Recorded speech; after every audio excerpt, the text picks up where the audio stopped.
వెంకటేశ్వర గారు, మీరు ఎస్ఐగా డిపార్ట్మెంట్కి వచ్చినప్పటికీ రాష్ట్రంలో నక్సల్స్ మూవ్మెంట్ చాలా తీవ్ర స్థాయిలో ఉంది. బీబ్రా ఎస్ఐ ఆదిలాబాద్లో ఒక ఎస్ఐపై అటాక్ చేయడం వేసి చంపడం జరిగింది. అమూజీస్ కల్వర్ట్ కింద మైండ్ స్పీకర్ ఉన్నాను. నేను అక్కడికి రీచ్ కాగానే కల్వర్ట్ బ్లాస్ట్, నా జీప్ ఆల్మోస్ట్ పైకి ఎగిరింది. మనం సింగిల్గా వెళ్ళాలన్నా కొద్దిగా భయంతో వెళ్ళాల్సిన పరిస్థితులు. ఇప్పుడున్న పరిస్థితులు ఇంచుమించు కనిపిస్తున్నప్పుడు చాలామంది యూనిఫామ్ వేసుకొని తిరుగుతున్నారు. అంటే అప్పుడు మీ యూనిఫామ్ వేసుకుని వెళ్ళేవారా, లేదంటే మీరు అన్నట్లుగా 1+1 తిరిగేవారా? అంటే అక్కడ పోలీసు వాళ్ళు నక్సలైట్లకు ఒక వర్గ శత్రువులాగా ఏర్పడడం జరిగింది. ఏవైతే భూస్వాములు వర్గ శత్రువులుగా అనిపిస్తున్నారో ఈవెన్ నక్సలైట్లు కూడా, పోలీసు వారు కూడా ఒక వర్గ శత్రువులు వాళ్ళు భావించారు.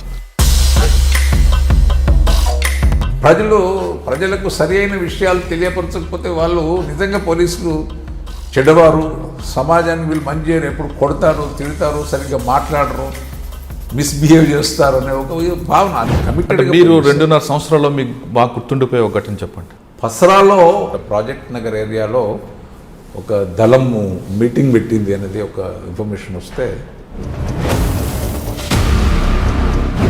మేము యూజ్ పోవలసిన పరిస్థితి, అండర్ గ్రౌండ్ పోలీస్ అధికారులకు కావాల్సిన పరిస్థితి ఏర్పడేది. సార్, వరంగల్ జిల్లాలో మీరు ఎస్బీ అంటే స్పెషల్ పార్టీగా ఉన్న టైంలో ఎక్కువ ఏ ప్రాంతం మీద మీరు ఫోకస్ పెట్టారండి? వరంగల్లో ఒక ప్రాంతము అన్ఎఫెక్టెడ్ ఏరియా లేదని కాదు, ప్రతి ఏరియా కూడా, even city, even head quarters చుట్టూ కూడా మూమెంట్ ఉంటుంది. అవును, ఉన్న సందర్భాలు. ఎందుకంటే అప్పుడు తాత అని ఒక ఇంపార్టెంట్ క్యాడర్ ఉండేవాడు. ఎవరండి? తాత అని అనేవాడు, తిప్పారపు రాములు అలియాస్ తాత అని. ఓకే. ఒక దగ్గర పోలీస్ వెహికల్ చెకింగ్ చేస్తుంటే ఇంకో పక్కకు మర్డర్ చేసేవాడు. పాపన్నపేట పోలీస్ స్టేషన్ బ్లాస్ట్ ఏంటంటే, I was posted as DSP Medak. DSP Medak చేస్తున్నప్పుడు ఇట్లనే అప్పుడు 1999 ఎలక్షన్స్ వచ్చాయి. పోలీస్ స్టేషన్ దగ్గర సౌండ్స్ వస్తున్నాయి సార్, ఇక్కడ సార్ నా రూమ్ దగ్గర కూడా వచ్చినట్టున్నారు సార్, వాళ్ళు తలుపులు కొడుతున్నారు సార్ అన్న.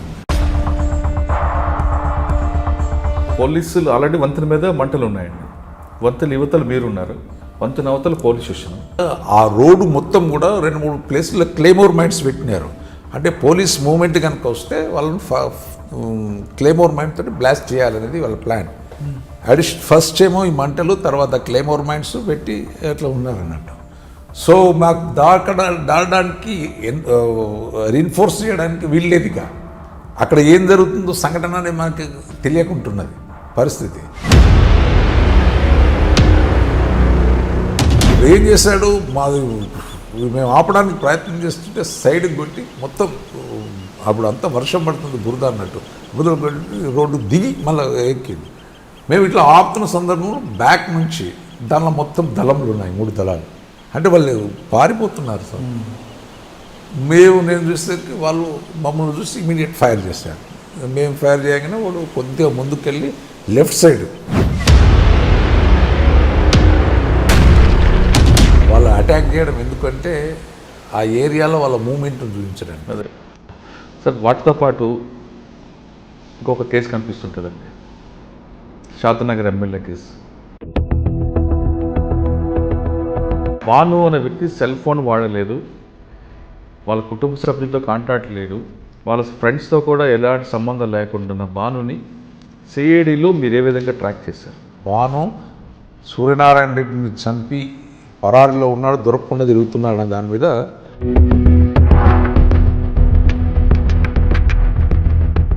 అంటే అసలు టెక్నాలజీ వాడని వ్యక్తిని ఏ విధంగా ట్రాక్ చేశారు? అతని ఫ్యామిలీ మెంబర్స్ కూడా కాంటాక్ట్లో లేడు. అతనికి సంబంధించిన వాళ్ళు ఎవరితోటి కాంటాక్ట్ లేకుండా, అప్పుడు మావోయిస్ట్ మూమెంట్లో ఇట్లే ఉంటుంది.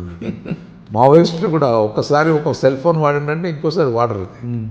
అదేవిధంగా ఇతను కూడా అదే టాక్టిక్స్లో ఒక్కరిని కాంటాక్ట్ ఏంటంటే మళ్ళీ ఇంకోని ఆ విషయం తెలియదు, ఎక్కడికెక్కడికి ఇన్ఫర్మేషన్ కట్ చేసుకుంటూ మూమెంట్ చేశాడు.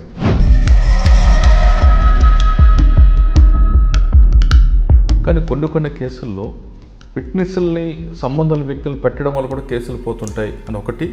రెండోది ప్రాసిక్యూషన్ ఒక ఎలిగేషన్ ఏంటంటే లాస్ట్ మూమెంట్లో తీసుకొచ్చి కేసు పెడతారు, దాంతో మాకు టైం లేక కూడా కొన్ని అయిపోతాయి. ఇన్వెస్టిగేషన్ అనేది ఇన్వెస్టిగేటింగ్ ఆఫీసర్ ప్రాపర్గా ఇన్వాల్వ్ అవుతే కానీ కమిట్మెంట్గా పనిచేస్తే కానీ కన్విక్షన్ మీకు రాదు. అంటే ఆ కేసులో పోలీస్ కానిస్టేబుల్ మర్డర్ జరుగుతుంది, మన కళ్ళ ముందర జరుగుతుంది. ఒక కేసు అక్విట్ అవుతుంది, ఇప్పుడు ఒక కేసు మరి మర్డర్ జరగలేదంటే జరిగింది, ఇన్సిడెంట్ జరగలేదంటే జరిగింది, కానీ కేసు కాదు. ఏదో స్మాల్ రీజన్, పెట్టి రీజన్స్ తోటి కూడా కేసెస్ అక్విట్ అవుతాయి.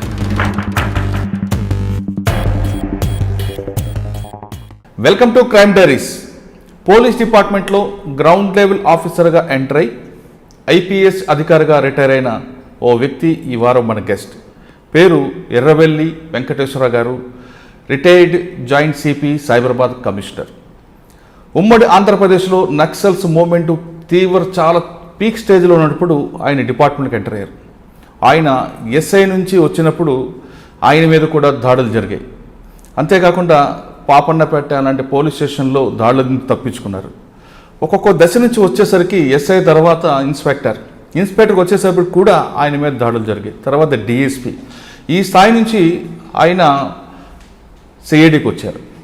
సిఐడిలో ఉన్నప్పుడు మోస్ట్ వాంటెడ్ భాను కిరణ్ని టెక్నికల్గా పట్టుకొని కాకుండా వాడిని అరెస్ట్ చేయడం, తర్వాత ఆ కేసులో భానుకి కన్వెన్షన్ ఏ విధంగా రావాలని అతని గైడెన్స్లో పనిచేయడంతో అతని కన్వెన్షన్ వచ్చింది.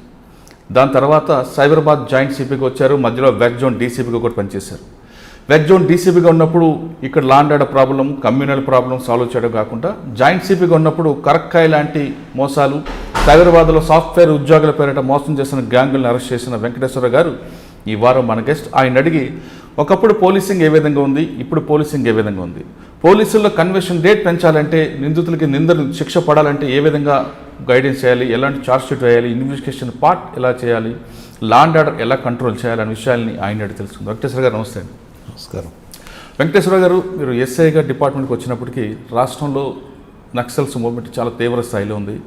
అంటే మీరు ఎస్ఐకి వెళ్ళేసరికి అసలు ఒక దశలో మీ మీద దాడులు జరగడం, ఆ దాడిలో మీరు తప్పించుకోవడం, పోలీస్ స్టేషన్ మీద దాడులు చేయడం, తుపాకులు ఎత్తుకెళ్ళిపోవడం, అంటే ఆ స్థాయిలో ఉన్న పరిస్థితిని మీరు చూశారు. క్రమేపీ మీరు 2-3 ఎక్స్చేంజ్ ఆఫ్ ఫైర్లు చేయడం, మీరు తప్పించుకోవడం, ఎన్కౌంటర్ జరగడం, ప్రమోషన్ రావడం, ఆ స్థాయి నుంచి ఐపీఎస్గా ప్రమోషన్ రావడం, ఇక్కడికి వచ్చేసరికి మీరు రిటైర్ అయ్యే సమయానికి నక్సల్స్ మూవ్మెంట్ లేకపోయినా లాండ్ ఆర్డర్ ప్రాబ్లంతో పాటు కమ్యూనల్ ప్రాబ్లమ్స్, దాంతోపాటు క్రైమ్ ఇంకొక డిఫరెంట్ యాంగిల్లో ఎంచుకుంది.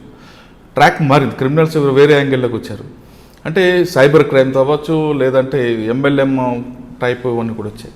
ఇవన్నీ ఏ విధంగా ఈ హడిల్స్ ఎదుర్కొంటూ ఈ స్థాయికి వచ్చారు?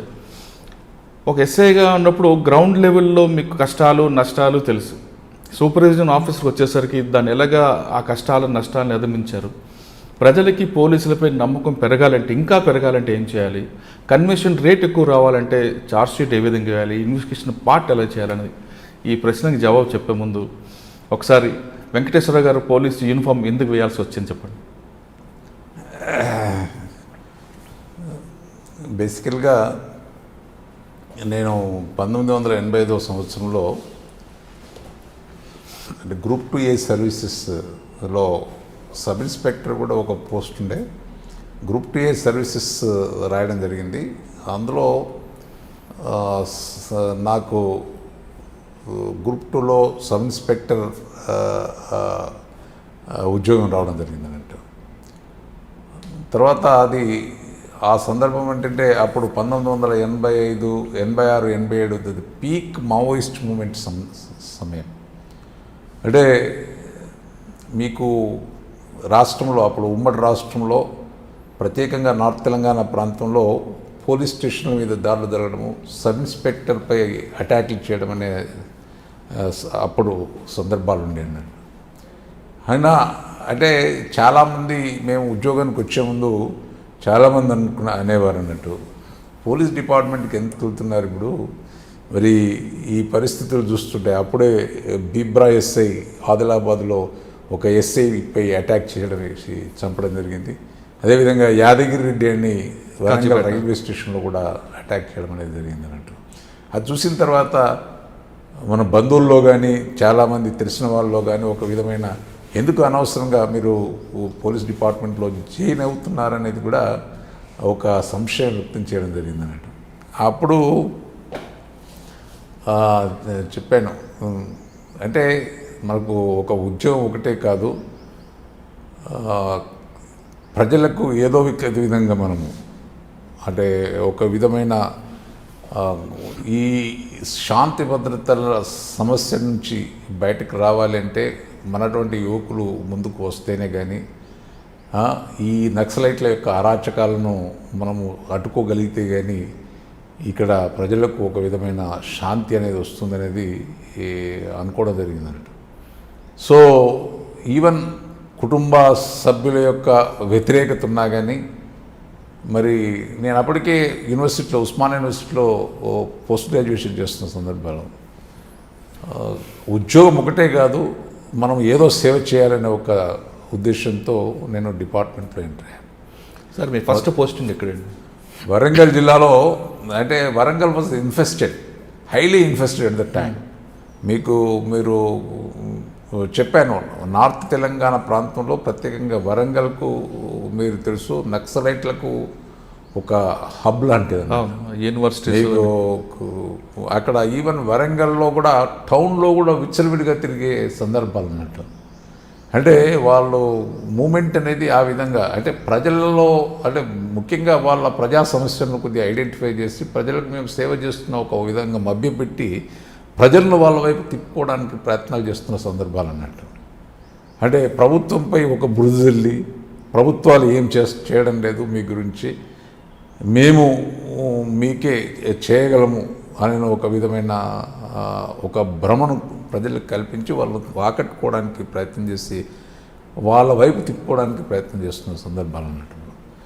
సో అప్పుడు ఎంతైనా కష్టమైన ఉద్యోగం అన్నట్టు. మరి వాళ్ళను ప్రజలను మెప్పించాలి, ఒక విధంగా ప్రజలను మెప్పించి మన వైపు అంటే తిప్పుకొని మనము వాళ్ళు చేసే అరాచకాలను ప్రజలకు తెలియపరచాలి ఒకవైపు. ఈ విధంగా చేస్తే కానీ ఆ సమస్య అనేది సార్ట్అవుట్ కాని సందర్భం. మరి అటువంటి సందర్భాల్లో మేము ఉద్యోగంలో చేరాము. అంటే ఫస్ట్ పోస్టింగ్ వరంగల్లోని అంటే ఆటవిక ప్రాంతమైన పసరా అనే పోలీస్ స్టేషన్. సార్ పసరా అనే ఊరికి ఈ టైంలో వెళ్ళాలన్నా కూడా కష్టం ఉన్న పరిస్థితులు ఆ రోజుల్లో ఏ విధంగా వెళ్ళారు? అంటే అప్పుడు మీకు మేడారం గురించి ఉంటుంది. మేడారం జాతర కూడా అక్కడే, అది సమ్మక్క సారక్క జాతర. అది ఏటూరు నాగారం పసరా అనేది అక్కడ బాగా ఎక్స్ట్రీమిస్ట్ మూమెంట్ ఉన్న ప్లేస్ అన్నట్టు. మేము గతంలో ములుగు నుంచి పసరకు వెళ్ళాలంటే ఓన్లీ సింగిల్ రోడ్ ఉండేది అన్నట్టు. సింగిల్ రోడ్లో ఈవెన్ బస్సెస్ నడిచేటి, ఏటూరు నాగారం బస్సెస్ బాగా నడిచేటి వెళ్ళేవాడిని. కాకపోతే మనం సింగిల్గా వెళ్ళాలన్నా కొద్దిగా భయంతో వెళ్ళాల్సిన పరిస్థితులు అన్నట్టు. సార్ ఇప్పుడున్న పరిస్థితులకి అప్పుడున్న పరిస్థితి చాలా డిఫరెన్స్ ఉందండి. అప్పట్లో మీరు స్టేషన్ నుంచి హెడ్ క్వార్టర్ రావాలన్నా, స్టేషన్ నుంచి ఇంటికి వెళ్ళాలన్నా ఏ విధంగా వెళ్ళేవారు? ఇప్పుడున్న పరిస్థితులు ఇంచుమించు కనిపిస్తున్నప్పుడు చాలామంది యూనిఫామ్ వేసుకొని తిరుగుతున్నారు. అంటే అప్పుడు మీ యూనిఫామ్ వేసుకొని వెళ్ళేవారా, లేదంటే మీరు అన్నట్లుగా 1+1 తిరిగేవారా? అంటే నేను చెప్తే కదా, బేసికల్గా నక్సలైట్లు ఎంతకు అంటే డిఫరెంట్ గ్రూప్స్ ఉన్నాయి. సిపి గ్రూప్ ఒకవైపు, మావోయిస్ట్ గ్రూప్ ఒకవైపు, రకరకాల గ్రూపులు ఉన్నాయి.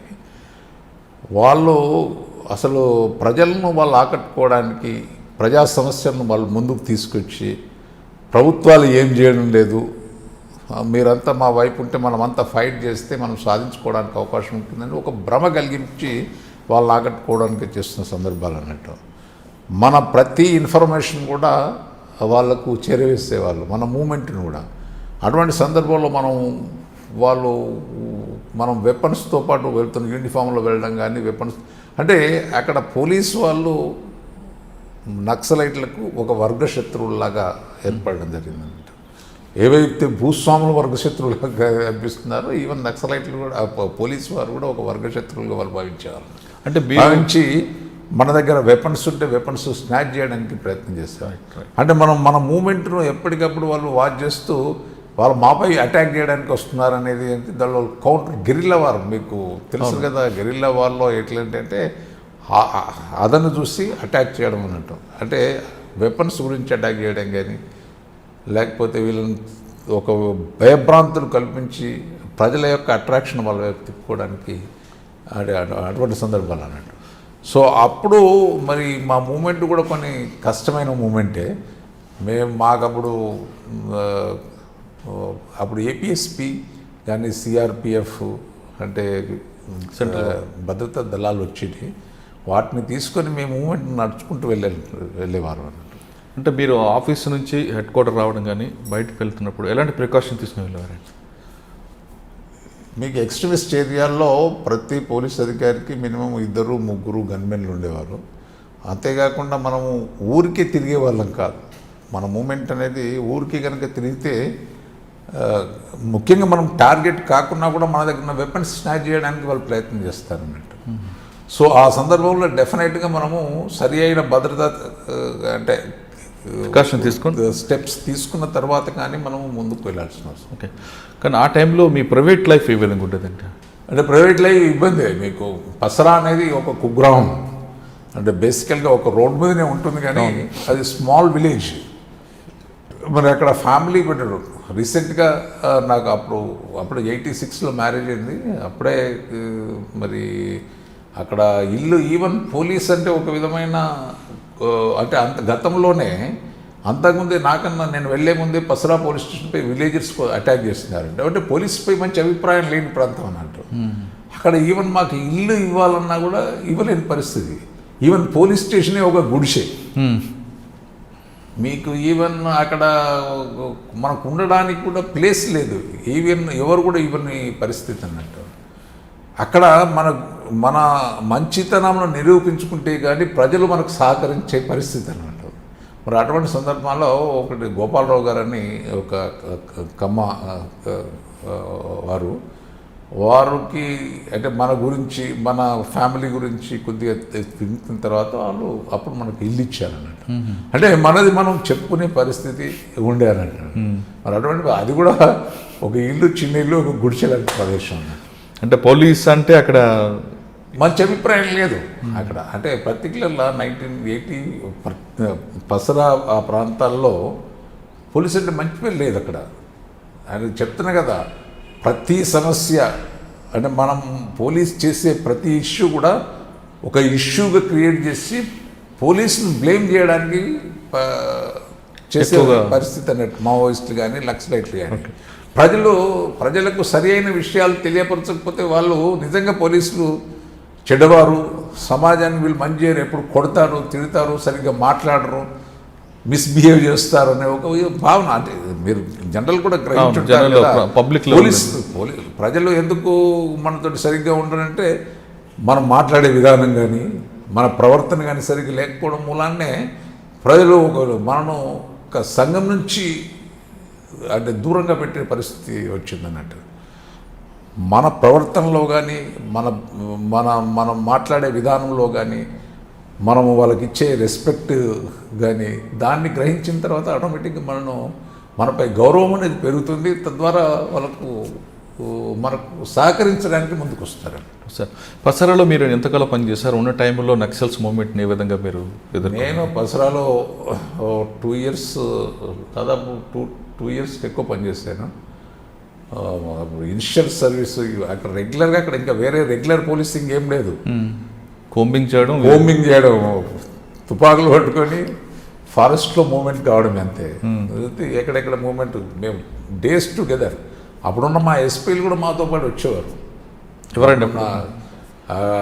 అరవిందరావు గారు కానీ, జేవి రాముడు గారు కానీ, వాళ్ళు మాతో పాటు కోంబింగ్ ఫారెస్ట్లో మూమెంట్ చేసేవారు. అంటే అప్పుడున్న అధికారులు చాలా కష్టపడి అంటే కమిట్మెంట్ తోటి పనిచేశారు కాబట్టి ఈరోజు మావోయిజం అనేది ఈరోజు ఈ పరిస్థితి ఉన్నది అంటే బికాజ్ అప్పుడున్న అధికారుల యొక్క కమిట్మెంట్, వాళ్ళు చేయాలని తపన, అంటే వాళ్ళ పీస్ అంటే శాంతి క్రియేట్ చేయడానికి వాళ్ళు చేసిన ప్రయత్నాలే ఈరోజు బాగున్నాయని చెప్పారు. చాలామంది అధికారులు, దొరాలాంటి అధికారులు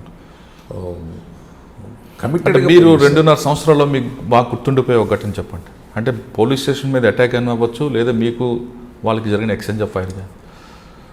చాలా అంటే నా సర్వీస్లో అంటే పసరాలో నాకు ఒకరోజు రాత్రి 8 గంటలకు మాల్కొండయ్య వాజ్ ఏఎస్పి, మాల్కొండయ్య గారు మా ఏఎస్పి ఉండేవారు. ఒకరోజు 8 గంటలకు నాకు ఇన్ఫర్మేషన్ వచ్చి సార్ మూమెంట్ అక్కడ ప్రాజెక్ట్ నగర్ ఏరియాలో ఒక దళం మీటింగ్ పెట్టింది అనేది ఒక ఇన్ఫర్మేషన్ వస్తే అప్పుడు ఎవరు లేరు, ఏపీఎస్పి ఒక సెక్షన్ మాత్రమే ఉండేది, ఒకటే సెక్షన్. వాళ్ళు దళ మెంబర్లు దాదాపు 7 మెంబర్స్ 8 మెంబర్స్ ఉన్నారు, విలేజెస్తో మీటింగ్ పెట్టినారు అనేది ఇన్ఫర్మేషన్. కానీ నేను 6 ఆల్మోస్ట్ 8 o'clock ఇన్ఫర్మేటివ్ చెప్పగానే నేను ఇమీడియట్గా ఏఎస్పీ గారికి అప్పుడు ఇన్ఫర్మేషన్ ఇచ్చింది పాల్కొండే. నేను ఒక ఎస్ఐని పంపిస్తానని ములుగు ఎస్ఐని పంపించాను అన్నట్టు. ములుగు ఎస్ఐని కొంత ఫోర్స్, మేము 2 సెక్షన్లు ఏపీఎస్పితో పాటు మేము ప్రాజెక్ట్ నగర్ ముత్తాపూర్ అక్కడికి వెళ్ళి ఆ మీటింగ్ జరుగుతున్న సందర్భంలో ఫారెస్ట్ వాగు దాటి ఆ ప్రాజెక్ట్ మధ్యలో వాగుంది, వాగు దాటి ఆ విలేజ్కి వెళ్ళి ఆ విలేజ్లో మీటింగ్ జరుగుతుంది. ఆ మక్క అది ఇది కొన్ని చైన్లు ఉన్నాయన్నట్టు దాటి అన్నీ గుడిసెల్ లాంటి హౌసెస్ అన్నట్టు. పబ్లిక్ విలేజర్స్ దాదాపు ఒక 40-50 మంది కూర్చొని మనం ఫైర్ చేస్తే విలేజర్స్ వచ్చే పరిస్థితి. మరి అన్ని ప్రికాషన్స్ తీసుకొని హౌస్ దాకా వెళ్ళి వాళ్ళని హెచ్చరించినా కానీ వాళ్ళు లొంగిపోయిన పరిస్థితి. వాళ్ళు ఫైర్ స్టార్ట్ చేస్తే మేము కూడా ఫైర్ చేస్తే 2 నక్సలైట్స్ చనిపోయారు, దాంతోపాటు ఒక సివిలియన్ కూడా చనిపోయారు. అయ్యో, ఒక సివిలియన్ కూడా చనిపోయారు. పాపము అంటే ఇక మేము ఆ సివిలియన్ చనిపోయిన ఫ్యామిలీకి సరిగా అంటే వాళ్ళకు ఆర్థికంగానే ఆడుకోవడం జరిగింది. But at the same time even ఫిజికల్గా ఒక నక్సలైట్ కూడా పట్టుకోవడం జరిగింది. దాదాపు ఒక 4-5 వెపన్స్ రికవరీ అయ్యాడు. అది అమ్మాయి అంటే నా first exchange of fire with Naxalites. వాడు బాయిలో పడిపోయినాడు, దొరికినాడు, పట్టుకున్నాము. అంటే నెలబాలు పడిపోయి బాయిలో పడిపోయినాడు. అలాగే మీకు గుర్తుండిపోయి ఇంకో ఘటన ఉందా? పోలీస్ వైపు జరిగిన ఘటనలు ఏమున్నాయి అక్కడ? అక్కడ కొంత మా వాళ్ళకు చిన్న ఇంజురీస్ జరిగినాయి కానీ ఇట్స్ నాట్ ఏ ఓకే. అంటే మీరు ఇందాక చెప్పారు పబ్లిక్కి పోలీస్కి మధ్యన గ్యాప్ ఉంది, పబ్లిక్కి పోలీస్ అంటే నెగిటివ్ ఒపీనియన్ పట్టాను. కానీ అటువంటి సిచ్యువేషన్లో మీరు ఇన్ఫర్మేషన్ డెవలప్మెంట్ ఏ విధంగా కష్టపడ్డారు?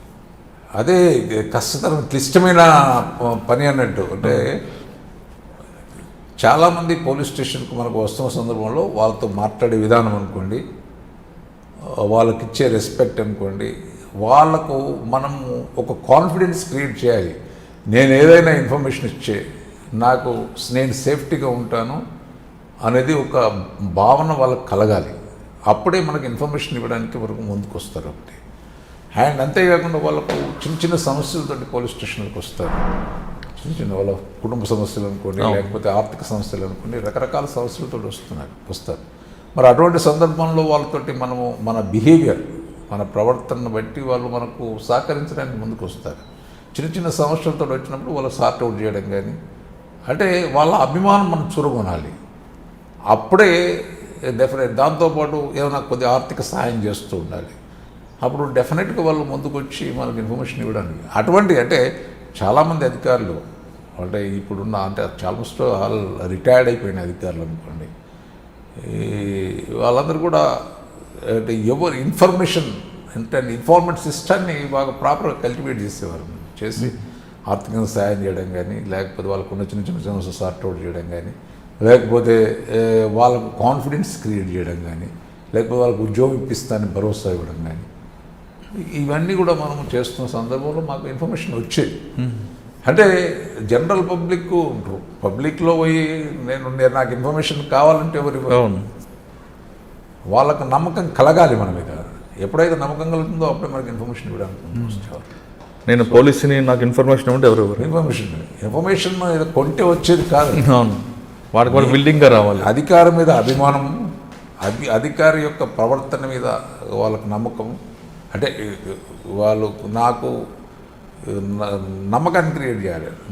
నాకు ఎటువంటి సందర్భాలైనా నాకు సహకరిస్తారు అనేది, నేను చెప్పిన విషయాన్ని బయట రానివ్వరు అనేది ఒక నమ్మకాన్ని మనం క్రియేట్ చేసినప్పుడే డెఫినెట్గా వాళ్ళు ముందుకు వచ్చి మనకి ఇన్ఫర్మేషన్ ఇవ్వడానికి వస్తుంది. ఓకే సార్, పసరా తర్వాత నెక్స్ట్ పోస్టింగ్? పసరా తర్వాత నేను వర్ధనపేటకి వెళ్ళాను.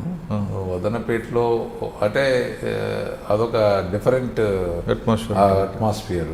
అక్కడ కొంత రాజకీయంగా కానీ కొద్దిగా law and order issues Undeti, property issues ఉండేటి, ఇవన్నీ ఉండేటి. అక్కడ కూడా డిఫరెంట్ సమస్యలు ఉన్నట్టు. ఇక్కడనేమో పసరాలనేమో టోటల్గా ఎక్స్ట్రీమిస్ట్ సమస్యలే, మనకు వేరే ఉండేది కాదు.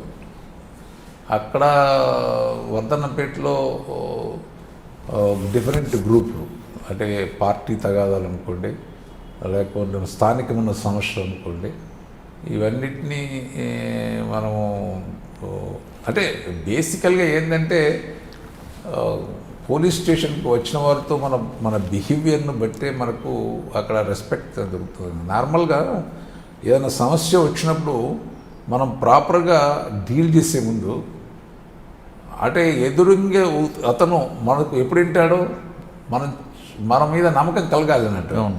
అంటే మనము ఆయన యాంగిల్లో వెళ్ళి మనం ఆయన ఫోన్లోకి తీసుకోవాలి. ముందు అతను మాట్లాడే ముందు అతనితో నీకున్న సమస్య ఏంటి అని అతని విషయాన్ని సావధానంగా విన్న తర్వాత ఆయనకు నమ్మకం కలిగినప్పుడే అతను వింటాడు. ఇప్పుడు ఏదైనా సమస్య, ఇప్పుడు ఏదైనా గొడవలు జరుగుతున్న సందర్భంలో మనం ఇమీడియట్గా అతనిపై యాక్షన్ తీసుకుని కొట్టడమో తిట్టడమో చేస్తే అతను ఒప్పుకోడు, ఇంకా సమస్య పెరగడానికి అవకాశం ఉంటుంది. ఆయన సమస్యను విన్న తర్వాత how best we can do అనేది ప్రయత్నం చేయాలి. చేసినప్పుడు డెఫినెట్గా అక్కడ ఇష్యూ అనేది ఉండదు. అండ్ అతనికి నమ్మకం కలిగితే ఇతను నాకు న్యాయం చేయడానికి ప్రయత్నిస్తున్నాడు అనేది నమ్మకం కలిగినప్పుడు డెఫినెట్గా అక్కడ ఇష్యూలు ఉండదు. ఇటువంటి సమస్యలు చాలా, అంటే భూమి సమస్య వస్తున్నప్పుడు కానీ, లేకపోతే అతను ఒక విధమైన మనకు మార్క్ వేస్తాడు, ఇతను అతను సహకరిస్తున్నాడు అనే ఒక మెసేజ్ కనుక ప్రాపర్గా వెళ్ళిందనుకో, వాళ్ళకు పోయిందనుకో, అతనికి కోఆపరేట్ చేసే క్వశ్చన్ లేదు. అంటే స్టార్టింగ్లోనే మనం మంచి ఇంప్రెషన్ తీసుకురావాలి. స్టార్టింగ్లోనే సమస్య ఏంటి అనేది సావధానంగా విని దానికి మనం ఏ విధంగా సార్ట్అవుట్ చేయడానికి అవకాశం ఉంటుంది. బయాస్లు ఉండకూడదు. ఒకసారి మనం బయాస్లు ఉండదని ఆయనకు ఎదురుగా అతనికి మెసేజ్ కనుక వెళ్ళిందనుకో, నువ్వు ఏది చెప్పినా, నువ్వు నిజం చెప్పినా నమ్మని పరిస్థితి ఉంటుంది. సో మన అపియరెన్స్ ఏ విధంగా అంటే ఇతను పోతే న్యాయం చేస్తాడనే ఆ అట్మాస్ఫియర్ క్రియేట్ చేయాలి మనం. బేసికల్గా మన పోలీస్ స్టేషన్ ప్రాంతంలో కానీ, లేకపోతే మన ఏరియాల్లో కానీ ఆ క్రియేట్ చేసినప్పుడే నీకు నిజమైన అంటే పబ్లిక్ వినడానికి అవకాశం ఉంటుంది. సార్, ఒక్కొక్కసారి ఒక పోలీస్ స్టేషన్లో పనిచేస్తున్నప్పుడు ఆ ప్రాంత ప్రజలు, ఆ ప్రాంతంలో ఉన్న సిబ్బంది ఒక ముద్ర వేస్తారు, ఈ పలానా ఆఫీసర్ మంచి ఆఫీసరు, ఈయన దగ్గరికి పోతే మన సమస్య పరిష్కారం అవుతుంది, లేదు ఈ ఆఫీసర్ మంచివాడు కాదు, ఈ ఆఫీసర్ కరప్టెడ్ అవినీతి పరుడు అని ముద్ర వేస్తారు. ఈ ముద్ర నెక్స్ట్ పోలీస్ స్టేషన్కి వెళ్ళినప్పుడు కూడా క్యారీ అవుతుందా? డెఫినెట్గా క్యారీ అవుతుంది. ఎందుకంటే మన ఇనిషియల్ సర్వీస్లో ఏదైతే మనకు ముద్ర పడుతుందో తర్వాత కొన్ని నువ్వు తప్పులు చేసినా కూడా అవి కవర్ చేయడానికి అవకాశం ఉంటుంది. ఒక్కసారి నీకు ఆ ఇంప్రెషన్, పబ్లిక్ ఇంప్రెషన్ మన మీద వస్తుంది అనుకోండి, so is the good officer అండి. నువ్వు సెకండ్ పోస్టింగ్లో పొరపాటున తప్పు చేసినావు అనుకోండి, వాంటెడ్లీ కూడా చిన్న తప్పు చేసినావు అనుకోండి, ఆ ఒక్కడే అనుకుంటాడు తప్ప మిగతా వాళ్ళ మంచి ఆఫీసర్, అతను చేసేవాడు, బాగా కష్టపడి పనిచేస్తాడు, కమిటెడ్ ఆఫీసరు, పొరపాటున ఏమైనా జరిగిందేమో జరుగుతాయి. కానీ అసలు అటువంటి వాడు చాలా సందర్భాల్లో జరిగినాయి. కొన్ని అంటే కస్టోడియల్ డెత్ అయిన సందర్భాల్లో మనకు ఈవెన్ పబ్లిక్ ఎవరైతే చనిపోయిన వారు కుటుంబ సభ్యులు మనపై అటాక్ చేయడానికి, పోలీస్ స్టేషన్ అటాక్ చేయడానికి వచ్చిన సందర్భంలో పబ్లిక్ చూసి కొంతమంది మనకున్న మంచి పేరుతోటి వాళ్ళు తిరిగి వెళ్ళిపోతారు. లేకపోతే చెప్పిన వాటిని ఏదో పొరపాటు జరిగిందిలే మనం ఏదో చేసేసుకుందామని వెళ్ళిపోతారు. మన మంచి ఇంప్రెషన్ కనుక లేదనుకోండి, ఇంకా దాన్ని అగ్రవేట్ అయితే ఇష్యూ, ఇంకా మీద రాళ్ళు వేసిపోతారు. అంటే మన మీద చెడ్డ అభిప్రాయం వచ్చిన తర్వాత పోలీస్ ఆఫీసర్స్ కావాల్సింది అది. నీ ఇంప్రెషన్ పబ్లిక్లో, నీ గుడ్ ఇంప్రెషన్ ఎప్పుడైతే నువ్వు తయారు చేసుకుంటావో నీకు సమస్య అనేది రాదు. అంటే ఒకవేళ మనకి మన మీద చెడు అభిప్రాయం పడింది అనుకోండి, నెక్స్ట్ పోలీస్ స్టేషన్లో మంచి పని చేసినా కవర్ చేయాలంటే ఇక కొద్దిగా కష్టతరమైన పని. అంటే ఇట్ విల్ టేక్ టైం. మనం ఒకవేళ అది జరిగింది, ఫస్ట్ పొరపాటు జరిగింది, ఎందుకు జరిగింది అనేది కనుక మనము సో కరెక్ట్గా పబ్లిక్ చెప్పగలిగితే డెఫినెట్గా రెక్టిఫై అవుతుంది, but it will take time. Okay sir, Vardhannapet తర్వాత ఎక్కడికి వచ్చారండి? నేను వర్ధనపేట తర్వాత మిల్స్ కాలనీ అని టౌన్ పోలీస్ స్టేషన్లో వరంగల్లోనే. అప్పుడు మీరు అన్నట్లు టౌన్ అసలు రగులుతుంది కదండి. అప్పుడు ఈవెన్ వర్ధనపేటలో కూడా నేను అక్కడ ఉన్నప్పుడు మావోయిస్ట్ మూమెంట్ ఉండే, అప్పుడప్పుడే స్టార్ట్ అయింది. అక్కడ జాఫర్ గడ్ వర్ధన్నపేట ఆ ప్రాంతంలో ఉన్న సిఓని కూడా మేము క్యాచ్ చేయడం జరిగింది, ఇన్ఫర్మేషన్ మీద పట్టుకోవడం జరిగింది. ఓకే, మంచి క్యాడర్ని పట్టుకున్నాము. ఓకే, తర్వాత అతడే జస్ట్ మనము మావోయిస్టులకు ఫ్రీ మూమెంట్ అందరినీ రిలీజ్ చేశారు చూడండి, చెన్నారెడ్డి సీఎం బయటికి వెళ్ళిన తర్వాత అతడు పెద్ద దళనాయకుడే. రావుల పరశురాములని పెద్ద దళనాయకుడు, తర్వాత డీసీఎం, తర్వాత డిసిఎస్ దాకా ఎదిగాడు. ఎదిగి మళ్ళీ అదే ఏరియా మూవ్మెంట్ చేశాడు. మేము ఎప్పుడైతే సీఓగా అతన్ని పట్టుకున్నామో అతడే వ్యక్తి ఇక అప్పుడు మమ్మల్ని కొద్దిగా టార్గెట్ కూడా చేశాడు.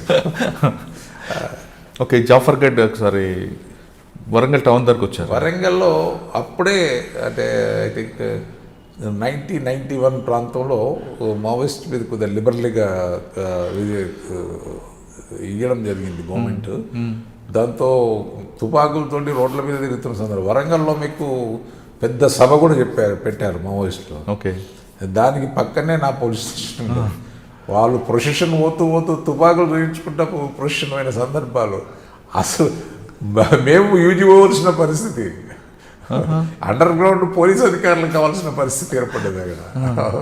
వాళ్ళు ఓపెన్గా వచ్చారు, మేము లోపలికి వెళ్ళాము. అటువంటి సందర్భాలనే అప్పుడు మీటింగ్ అప్పుడు కానీ కొద్దిగా మిలిటెన్సీ అనేది బాగా పెరిగిపోయింది. మీకు ప్రతి ఏరియాలో ప్రతి విలేజ్లో కూడా బాగా ఓపెన్గా అంటే గవర్నమెంట్ పాలసీ ఒకందుకు ఈ సరెండర్ పాలసీ కూడా పెట్టడంతో ఏంటంటే కొంత ఎవరికి మూమెంట్ ఎవరికి లింక్స్ ఉన్నాయనేది కూడా తెలియడానికి అవకాశం ఏర్పడింది. చాలామంది బయటకు రావడం అనేది జరిగింది. ఓకే, అంటే ఎవరు పనిచేస్తున్నారు, మావోయిస్టు సహకరిస్తున్నారు అనేది కూడా మనకు తెలియడానికి అవకాశం ఏర్పడ్డది అన్నట్టు. అంటే 91లో పూర్తిగా నక్సలైట్లకు అంటే ఈవెన్ ఫారెస్ట్లో నుంచి వచ్చి కూడా వాళ్ళకు పూర్తి ఇంపార్టెంట్ యూజీ క్యాడర్ అందరినీ విడిచిపెట్టడం అంత ఓపెన్ అయిపోయింది కదా. సో కొంత ఇబ్బందికరమైన పరిస్థితి ఇబ్బందికరమైన పరిస్థితి ఏర్పడ్డా కానీ విలేజ్లో కానీ మావోయిస్టులకు మిలిటెంట్లు ఎవరు అనేది మనకు కొంతవరకు మీకు ఎక్స్పోజ్ అయింది, తెలియడానికి అవకాశం. అదే ఒకటి ప్లస్ ఒకటి మైనస్. ఇప్పుడు అక్కడ జరుగుతున్నప్పుడు ఏమైనా ఎక్స్చేంజ్ ఆఫ్ ఫైల్ జరిగాయి? గవర్నమెంట్ ఫ్రీడమ్ ఇచ్చిన తర్వాత అంత ఈజీగా చేయడానికి లేదు అక్కడ పరిస్థితి. కాకపోతే అంటే ఏదైనా అఫెన్స్ జరిగినప్పుడు కానీ వాళ్ళు ఫైరింగ్ చేసినప్పుడు కానీ మనం ఫైరింగ్ చేయడం అనేది జరిగింది. కాకపోతే మనకు ఆ పీరియడ్ అంతా కూడా మనకు ఉపయోగకరం ఎట్లంటే మనం రికార్డు బిల్డప్ చేసుకోవడానికి ఉపయోగపడాలి. ఎవరికి లింక్, ఏ విలేజ్లో ఎంతమంది మిలిటెంట్స్ ఉన్నారు, ఎవరెవరు ఉన్నారు, ఏమున్నారు, ఎవరు తిరుగుతున్నారు, ఎవరు దళాలతో సంబంధాలు ఉన్నాయి, ఆ రికార్డు మాత్రం డెవలప్ చేసుకోగలిగారు. కానీ అప్పుడు మూమెంట్ పెరిగింది కదండి, వాళ్ళకు రిక్రూట్మెంట్ బాగా పెరిగినట్లుంది కదా. దాంతో రిక్రూట్మెంట్ కూడా వాళ్ళకి బాగా అయింది. ఎందుకంటే ప్రజలు హీరోయిజానికి అట్రాక్ట్ అవుతారండి. చేతులు తుపాకీ ఉంటే పరిగెట్టడం చూస్తాను. హీరోలు అంటే ఆడు ఎవరు హీరో అయితే వాళ్ళు అట్రాక్ట్ అవుతారు. ఈవెన్ అంటే ప్రత్యేకంగా మీకు తెలంగాణలో ఉన్న పరిస్థితి ఏంటంటే కొద్దిగా డామినేట్ చేసేటోని ఎవరిని హీరోగా ట్రీట్ చేస్తారు. ఈవెన్ ఒక ఎస్ఐ కానీ ఒక ఆఫీసర్ ఒక ఎస్పీ కానీ కొద్దిగా హీరోయిక్ యాక్షన్స్ కనుక చేస్తుంటే ప్రజలు అతనికి అభిమానులు పెరుగుతారు. అట్లే అక్కడ నక్సలైట్లు కూడా ప్రజలలో విలేజ్లోకి వచ్చి వాడిని కొట్టడము, దొరానని వాడిని కొట్టడము, వీడిని కొట్టడము అది చేసేసరికి పబ్లిక్లో ఒకప్పుడు ఎవడైతే హరాస్ చేస్తుండో వాడిని కొట్టే పరిస్థితి ఏర్పడ్డది కదా. చూసేసరికి విలేజ్లో ఉన్న యువకులంతా కూడా దానికి అట్రాక్ట్ కావడం అన్నట్టు.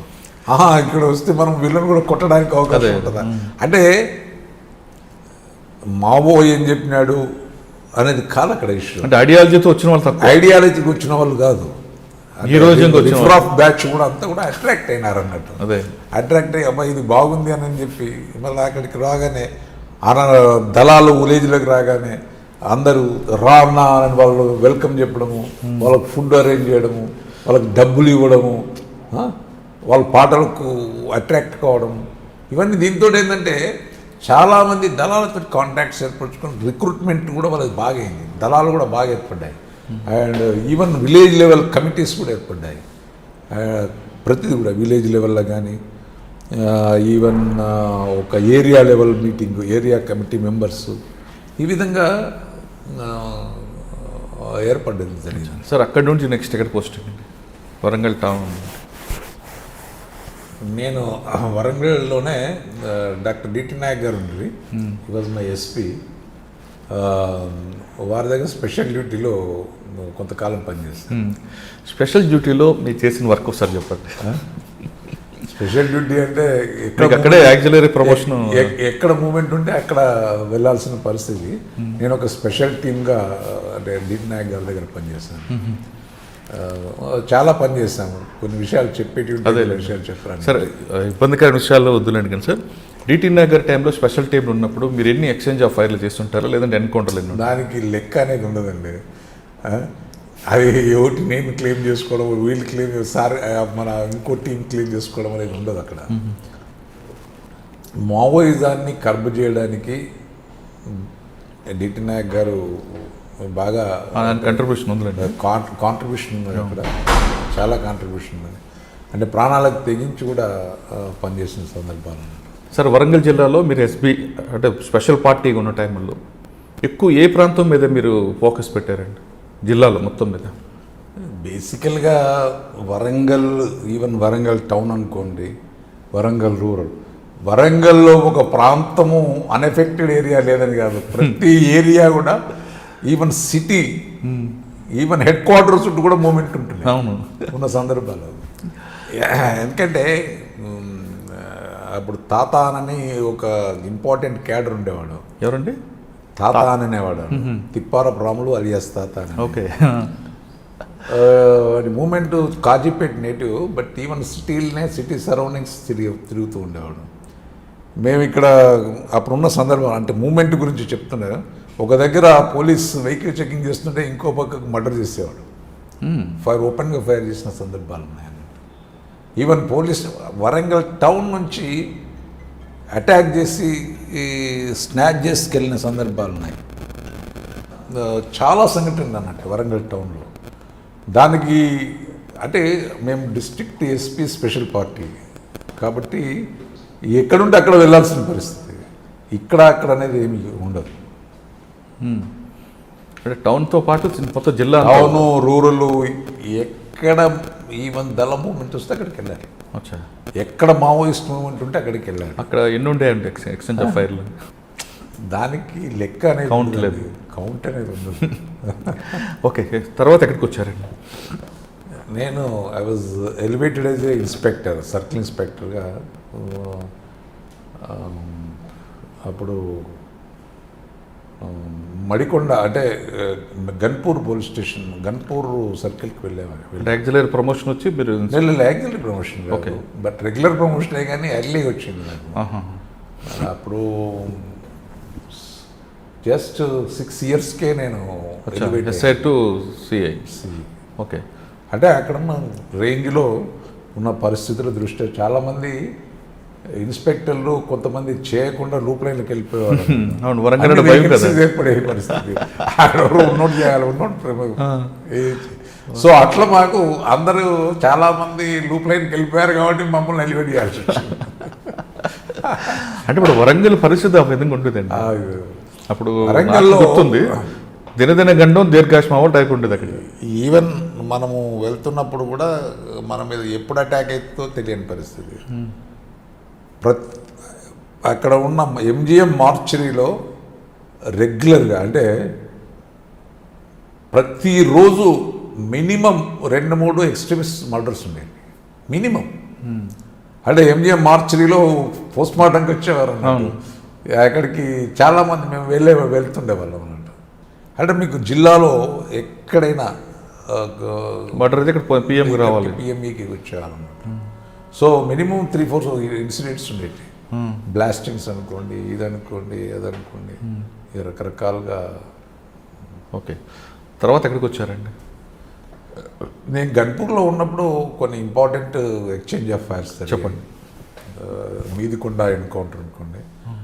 అప్పుడు 3 దళమ్స్ మీటింగ్ అని తెలిస్తే మేము అక్కడికి టీమ్గా వెళ్ళాము, గ్రౌండ్స్ తోటి. అక్కడ వాళ్ళు దాదాపు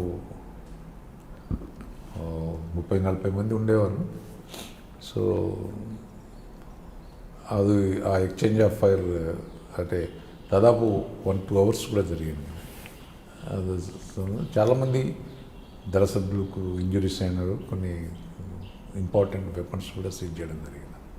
అదేవిధంగా నెక్స్ట్ ఇంకా చాలా ఇన్సిడెంట్స్. అంటే మీరు గన్పూర్లో పనిచేసే టైంలో మీరు చాలా ఎక్స్చేంజ్ ఆఫ్ ఫైర్స్ చెప్తున్నారు. ఒక్కటి పిన్ టు పిన్ చెప్పగలరా? అంటే మీకు ఇన్ఫర్మేషన్ రావడం, మీరు రీచ్ అవ్వడం, అక్కడ సిచ్యువేషన్, మీరు ఎలా ఫుట్ ప్రింట్ తీసుకుంటూ వెళ్ళడం, పైలట్గా ఎవరు వెళ్ళారు? బేసికల్గా ఇన్ఫర్మేషన్ వచ్చినప్పుడు ప్రికాషన్స్ అన్నీ తీసుకొని పోతున్నా. అక్కడ ఏం జరిగింది అనేది, ఎట్లా జరిగింది అనేది, అంటే దాదాపుగా మీకు ఇంతకుముందు చెప్పిన సంఘటన మాదిరే మాకు రాత్రిపూట ఇన్ఫర్మేషన్ వచ్చింది. గ్రౌండ్స్తో పాటు నేను, మా ఇన్స్పెక్టర్ ఎస్ఐ కలిసి వెళ్ళడం జరిగింది. అర్లీ అవర్స్ అక్కడ మూమెంట్ వస్తున్న సందర్భంలో మమ్మల్ని చూసి వాళ్ళు ఫైర్ చేయడము. తర్వాత మేము అప్పటికే ఒక డిఫరెంట్ టీమ్స్ డిఫరెంట్ యాంగిల్లో పంపించి వాళ్ళు ఫైర్ చేసిన వైపు మేము కూడా ఫైర్ చేయడంతో కొంత దాదాపు ఒక 1.5 అవర్, అంటే ఇది ఈ గన్పూర్ నుంచి ఒక 8 to 10 కిలోమీటర్స్ డిస్టెన్స్లో ఉండేదన్నట్టు. అర్లీ అవర్స్ వెళ్ళాము. అది ఇట్లా సరౌండ్ చేసి ఫైర్ చేస్తున్న సందర్భంలో దాదాపు ఒక 4 మావోయిస్టులు చనిపోయారు. వాళ్ళ బిలాంగింగ్స్ 12 వెపన్స్ దొరికినాయి. చాలామంది ఇంజుర్డ్ అయ్యారు. ఓకే. అప్పుడు మాకు చిన్న చిన్న ఇంజురీస్ తిరిగి. ఓకే.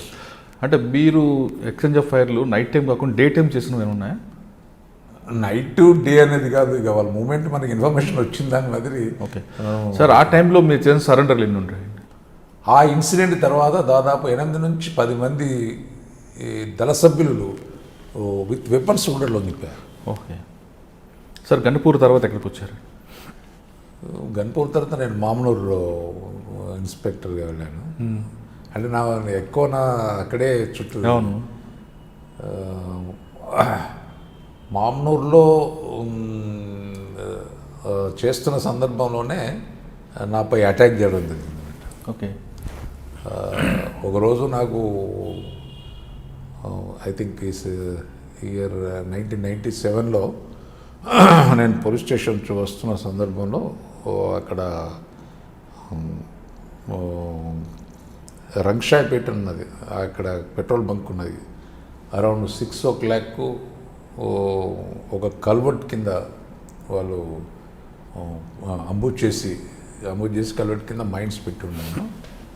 నేను అక్కడికి రీచ్ కాగానే కల్వర్ట్ బ్లాస్ట్ చేశారు. నా జీప్ ఆల్మోస్ట్ ఆల్ పైకి ఎగిరింది. దానిపైన ఏదైతే రాళ్ళు ఇట్టున్నాయో అవన్నీ కూడా విరిగి మా జీప్ మీద పడ్డాయి. Jeep almost all V shape అయిపోయింది అని అంటారు. ఇదే లక్కీ ఏంటంటే మన తల మీద పడలేదు, ఆ బ్యానెట్ మీద పడడంతో బ్యానెట్ గిట్ట మొత్తం ఇట్లా అయిపోయింది. వాళ్ళు ఫైర్ కూడా చేశారు. సో నేను ఒక 3 గన్మెన్లు ఉండేది, మేము ఫైర్ చేసాము. లక్కీలీ వాళ్ళు పారిపోవడం జరిగింది. నాకు కూడా కొన్ని ఇంజురీస్ అయినాయి బాగా. తర్వాత నేను స్కూటర్పై వెళ్ళిపోవడం అనేది హాస్పిటల్కు, అంటే గన్మెన్ తీసుకెళ్తుందో అప్పటికే అందరికి ఇన్ఫర్మేషన్ వెళ్ళింది అన్నట్టు. నన్ను ఈవెన్ అటాక్ చేసి కిడ్నాప్ చేశారనేది ఒక మెసేజ్ పబ్లిక్లో, ఈవెన్ అప్పుడు దొరా వాజ్ డీజీ సార్ కూడా వెళ్ళింది. మాకు అప్పుడు ఎస్పీగా ఎవరు లేరు, మా సార్ అనురాగ్ శర్మ గారు ఈ was incharge, DIG and SP incharge. అప్పుడు ఏవి వెంకటేశ్వరరావు గారు వెళ్ళిపోయారు, లేరు. సో అప్పుడు ఇన్సిడెంట్ జరిగిన తర్వాత నాకు ఎంజిఎంలో ఆల్మోస్ట్ 10 to 15 days ట్రీట్మెంట్ తీసుకున్న తర్వాత ఐ కుడ్ కమ్అవుట్. సో అప్పుడే ఇక అంటే మనం చేసిన ఎక్స్ట్రీమిస్ట్ వర్క్ గాను గవర్నమెంట్ నాకు యాక్సిలరీ ప్రమోషన్ ఇచ్చింది. సో అంటే ఈ సందర్భంగా చెప్పారు. అంటే బేసికల్గా నేను inspector, ACP, inspector, DSP, SI inspector చేస్తున్న సందర్భంలో మాకు వరంగల్ రూరల్లో ఉమేష్ చంద్ర గారు ఉండేవారు. Great man. రియల్లీ ఆయన కమిట్మెంట్ను అసలు మనకు ఈ కాలంలో ఇప్పుడు ఈ మధ్య కాలంలో అయితే నాకు ఎవరు కనిపిస్తుంది అంత కమిట్మెంట్ ఉన్న ఆఫీసర్స్. A great man. ఆయన ఏ విధంగా ఎంత హార్డ్ వర్క్ చేసేవారంటే రాత్రి పగలు లేకుండా మాతో పాటు ఈవెన్ రేట్స్కి వచ్చి ఈవెన్ ఇన్ఫర్మేషన్ కలెక్షన్లో గ్రౌండ్ లెవెల్కి జవాన్లతో మాట్లాడి వాళ్ళ కాన్ఫిడెన్స్ క్రియేట్ చేసి వాళ్ళ నుంచి ఇన్ఫర్మేషన్ తీసుకున్నాడు.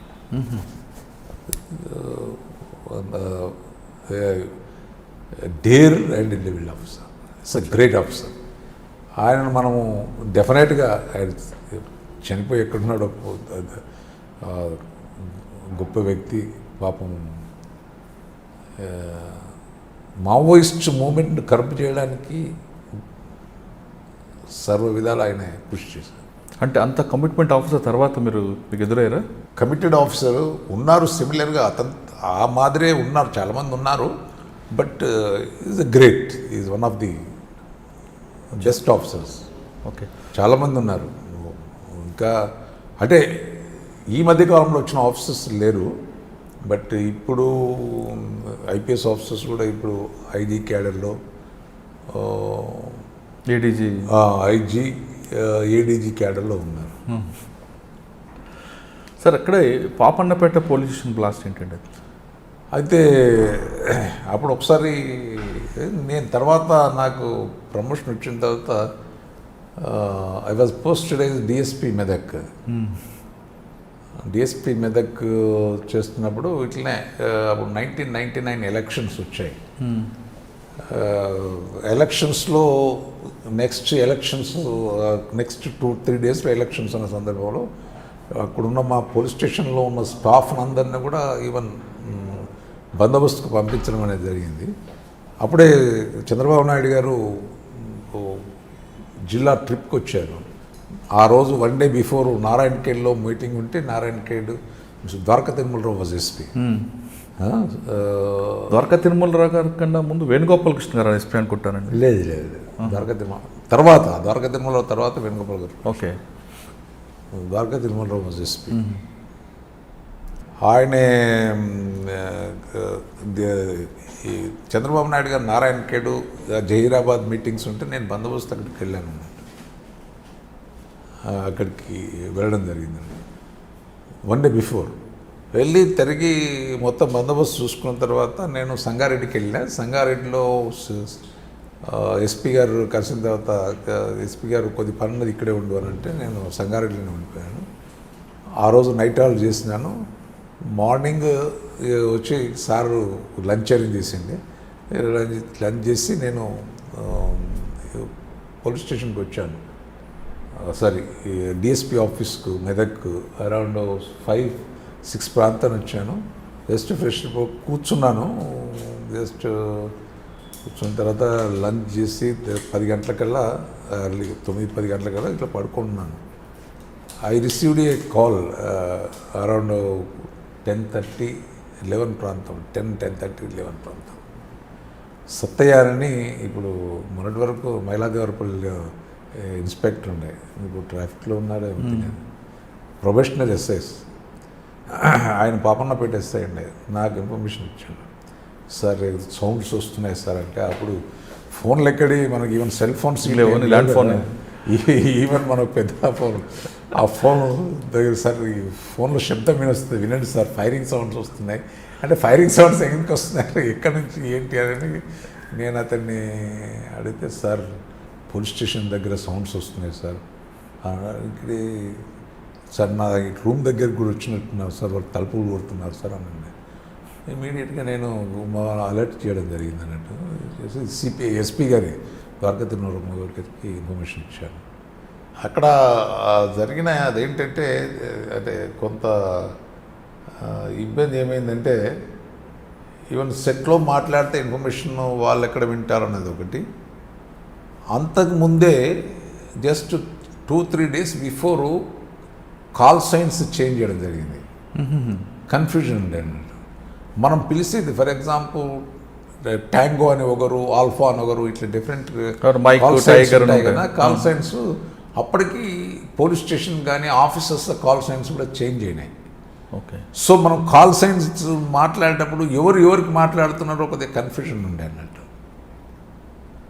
ఇన్ఫర్మేషన్ ఇద్దామన్నా కూడా ఇప్పుడు పక్క పోలీస్ స్టేషన్కి ఇన్ఫర్మేషన్ ఇద్దాము, లేకపోతే ఓఎస్డీకి ఇన్ఫర్మేషన్ ఇద్దాము, ఎస్పీకి ఇన్ఫర్మేషన్ ఇద్దాము, లేకపోతే ఇంకోటి ఫోన్స్ పనిచేయడం లేదు సరిగ్గా అన్నా కూడా ఈవెన్ పోలీస్ స్టేషన్ మాట్లాడుతున్నప్పుడు కాల్ సైన్స్ చేంజ్ చేశారు జస్ట్ 2 డేస్ బిఫోరే.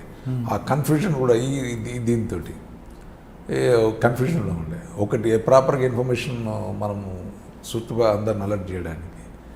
రెండవది అప్పటికి ఫోర్స్ లేదు. సో అంత రిక్రూట్ కానిస్టేబుల్స్ చాలామంది ఉండేవారు.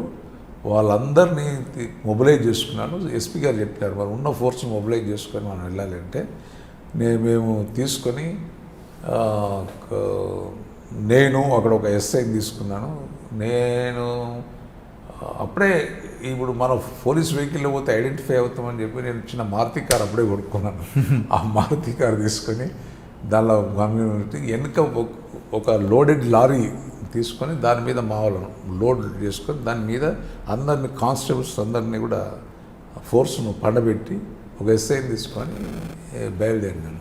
ఈ లోపల ఎస్పీ గారు చెప్పి ఎస్పీ గారు వేరే డైరెక్షన్లో రావడానికి మీరు ఆ డైరెక్షన్ రావాలి సార్ అని చెప్పి నేను ముందుకు వెళ్ళి పెరూరు అనేది ఉన్నది, పెరూరు దగ్గర దాకా వెళ్ళాను అనమాట. అక్కడ చూస్తే ఒక వంతెన మీద పెద్ద మంటలు వస్తున్నాయి అన్నమాట. చాలా పెద్ద పెద్ద అన్ని టైర్లతోటి కాల్చేసి మంటలు వస్తున్నాయి అరౌండ్ 11-12 ప్రాంతాన. అప్పటికి అక్కడ ఆయన ఎస్ఐకి నాతో మాట్లాడి సార్ ఇట్లా అటాక్ అది సౌండ్స్ వస్తున్నాయి సార్, అది సరే సరే నేను చెప్తూనే ఉన్నాను. నేను ఈ లోపల అందరిని అలర్ట్ చేసి. కానీ ఆయన ఏమైనా ఫైర్ ఓపెన్ చేయలేదా? ఆయన అక్కడ పోలీస్ స్టేషన్లో ఆయన ఫైర్ చేసే కాదు. ఇప్పుడు వాళ్ళు అక్కడ ఉన్నది పోలీస్ స్టేషన్లో 4 స్టాఫ్. ఓకే. ఈ దళాలు 2-3 దళాలు వచ్చాయి, 3 దళమ్స్ వచ్చాయి. మరి మొత్తం వాళ్ళను వాళ్ళ దానిలోకి తీసుకున్నారు అన్నట్టు. సో నేను అక్కడికి ఆ పెరూరు దాకా వెళ్ళేసరికి కింద అది వంతెన అన్నట్టు, వంతెన మీద వంతెన అంటేసేసరికి నేను అక్కడనే ఆగిపోయాను. నేను అప్పటికి సెట్లో చెప్పినాను. ఆ సెట్లో కూడా చెప్దామంటే కన్ఫ్యూజన్ అన్నట్టు, ఏ సైన్ ఎవరికి ఉన్నదో, ఎవరు మాట్లాడుతుంది కన్ఫ్యూజన్ అన్నట్టు, ఒకరికి సరిగ్గా కమ్యూనికేషన్ గ్యాప్. ఆయన చెప్పడం జరిగింది. ఈ లోపల మేము ఎంతసేపు అది చేసినా కూడా వాళ్ళను ఒక 2-3 సార్లు ఒక 2-3 ఫైర్స్ రౌండ్స్ కొట్టాం. ఈ లోపల అక్కడి నుంచి పెద్ద సౌండ్స్ వచ్చినాయి అన్నట్టు. అది బ్లాస్టింగ్ అయిన సౌండ్ వచ్చింది. బ్లాస్టింగ్ ఏంటంటే అప్పటికే వాళ్ళు ఏం చేశారంటే ఈ ఫైర్ చదువుతున్న సందర్భంలో మేము ఫైర్ చేస్తుంటే క్లేమోర్ మైండ్స్ పెట్టుకుంటున్నారు. అది మరి సడన్గా యాక్సిడెంటల్గా బ్లాస్ట్ అయిందో ఏమో తెలియదు. దాంతో బ్లాస్ట్ అయింది. మరి ఫైరింగ్ సౌండ్స్ కూడా వస్తున్నాయి. మేము కొద్దిసేపు ఫైర్ చేస్తాం అన్నట్టు. చేసిన తర్వాత ఇక్కడ మేము చేస్తూనే ఉన్నాము. అప్పటికి టైం అవుతూనే ఉన్నది. ఈ లోపలకు దగ్గర దాకా మేమే కొద్దిగా అడ్వాన్స్గా ముందుకెళ్ళి ఈ లోపల మన mind proof vehicle head quarters నుంచి వచ్చిందన్న. అప్పుడే ఇక మైండ్ ప్రూఫ్. ఇక్కడ మరి ఈ వంతెన మీద టైర్లు కాలుస్తున్నారు, అక్కడ ఎవరు లేరా? లేదు కాలుస్తున్నాయి. వాళ్ళు పెట్టి ఓకే. వాళ్ళు ఏం చేశారంటే ఆ పక్కకు రోడ్ పక్కన క్లేమోర్ మైన్ పెట్టుకొని వాళ్ళ ఉద్దేశం ఏంటంటే ఈ మంటలు దాటి రాకుండా, అడిషనల్ ఫోర్స్ రాకుండా వాళ్ళు చేసిన ప్లాన్ అన్నట్టు. అక్కడికి పోలీసులు ఆల్రెడీ వంతెన మీద మంటలు ఉన్నాయండి. వంతెన యువతలు మీరున్నారు, వంతెన అవతల పోలీస్ స్టేషన్. పోలీస్ స్టేషన్ దగ్గర ఫైర్ వినిపిస్తుంది. పోలీసు అయితే ఏం చేశారంటే ఇట్లా ఆ రోడ్డు మొత్తం కూడా 2-3 ప్లేసుల్లో క్లేమోర్ మైన్స్ పెట్టినారు. అంటే పోలీస్ మూవ్మెంట్ కనుక వస్తే వాళ్ళని క్లేమోర్ మైన్ తోటి బ్లాస్ట్ చేయాలనేది వాళ్ళ ప్లాన్. ఫస్ట్ ఏమో ఈ మంటలు, తర్వాత క్లేమోర్ మైన్స్ పెట్టి అట్లా ఉన్నారన్నట్టు. సో మాకు దాడడానికి రీన్ఫోర్స్ చేయడానికి వీల్లేదిగా అక్కడ ఏం జరుగుతుందో సంఘటన అనేది మనకి తెలియకుంటున్నది పరిస్థితి. ఆ పరిస్థితుల్లో ఇక ఈ లోపల నేను హెడ్ క్వార్టర్కి ఇన్ఫర్మేషన్ ఇస్తే మైండ్ ప్రూఫ్ వెహికల్ వచ్చింది. మైండ్ ప్రూఫ్ వెహికల్ అది వరంగల్ నుంచి అదే రోజు వరంగల్ అప్పుడు మన జిల్లాకు రావడం జరిగింది. దానిలో తూఫాన్ డిఎస్పీ ఉండే అతను తీసుకొని వచ్చాడు. తీసుకొని ఇక మేము కలిసిపోదామని చెప్పి మంటలకి పోవాలంటే కష్టం. అదే మైండ్ ప్రూఫ్ వెహికల్ తోటి ఆ మంటలకి కొట్టినామన్నట్టు తీసుకెళ్ళాం. కొద్దిగా ముందుకు తీసుకెళ్ళి ఈ లోపల నేను కొంతమంది మా జవాన్లు పెట్టి మంటలన్నింటినీ కూడా పక్క జరిగి ముందుకు వెళ్ళాం. మైండ్ ప్రూఫ్ వెహికల్ ముందు పోయింది. నేను వెనుక నా పర్సనల్ వెహికల్లో నేను 4 గన్మెన్లను తీసుకొని ముందుకు వెళ్ళాను. వెళ్తున్న సందర్భంలో మరి వాళ్ళు మరి ఆ మైండ్ ప్రూఫ్ వెహికల్ డైరెక్షన్ ఏదో మరి ఆ వేరే డైరెక్షన్లో వెళ్ళిపోయినట్టున్నది. నేను కొద్ది ముందు వెళ్ళగానే ఎదురుగా ఒక వెహికల్ వస్తుంది అన్నట్టు. వెహికల్ ఏది మన ఈ దాన్ని ఏమంటారు డిసిఎం వ్యాన్ వస్తుంది. డిసిఎం వ్యాన్ వస్తే మైండ్ ప్రూఫ్ వెహికల్ ముందు వెళ్ళింది కదా అని మనం అనుకోవడం జరిగింది. అంటే ఈ డిసిఎం వ్యాన్ అంటే అక్కడ ఏం జరుగుతుంది సంఘటన అనేది విషయంలో అది చేసాం. కనుక్కోవడానికి మేము ఆపే ప్రయత్నం ఇది ఎవరు అనుకోని ఏ లోపల ఏం చేశాడు మేము ఆపడానికి ప్రయత్నం చేస్తుంటే సైడ్కి కొట్టి మొత్తం అప్పుడు అంతా వర్షం పడుతుంది బురద అన్నట్టు బురద కొట్టి రోడ్డు దిగి మళ్ళీ ఎక్కింది. మేము ఇట్లా ఆపుతున్న సందర్భంలో బ్యాక్ నుంచి దానిలో మొత్తం దళములు ఉన్నాయి 3 దళాలు. అంటే వాళ్ళు పారిపోతున్నారు సార్. నేను చూసేసరికి వాళ్ళు మమ్మల్ని చూసి ఇమీడియట్ ఫైర్ చేశారు. మేము ఫైర్ చేయగానే వాడు కొద్దిగా ముందుకెళ్ళి లెఫ్ట్ సైడ్ ఆ సర్దన వైపు పారిపోవడం జరిగింది అన్నట్టు. ఈ లోపల అక్కడి నుంచి ఎస్పీ గారు కూడా అక్కడి నుంచి వచ్చారు. ఇక మేము ఎంత ప్రయత్నం చేసినా వారు మాకు దొరుకుకుంటూ వెళ్ళిపోయారు అన్నట్టు. కానీ మీ స్పాట్కి వెళ్ళేసరికి ఏముందండి పరిస్థితి?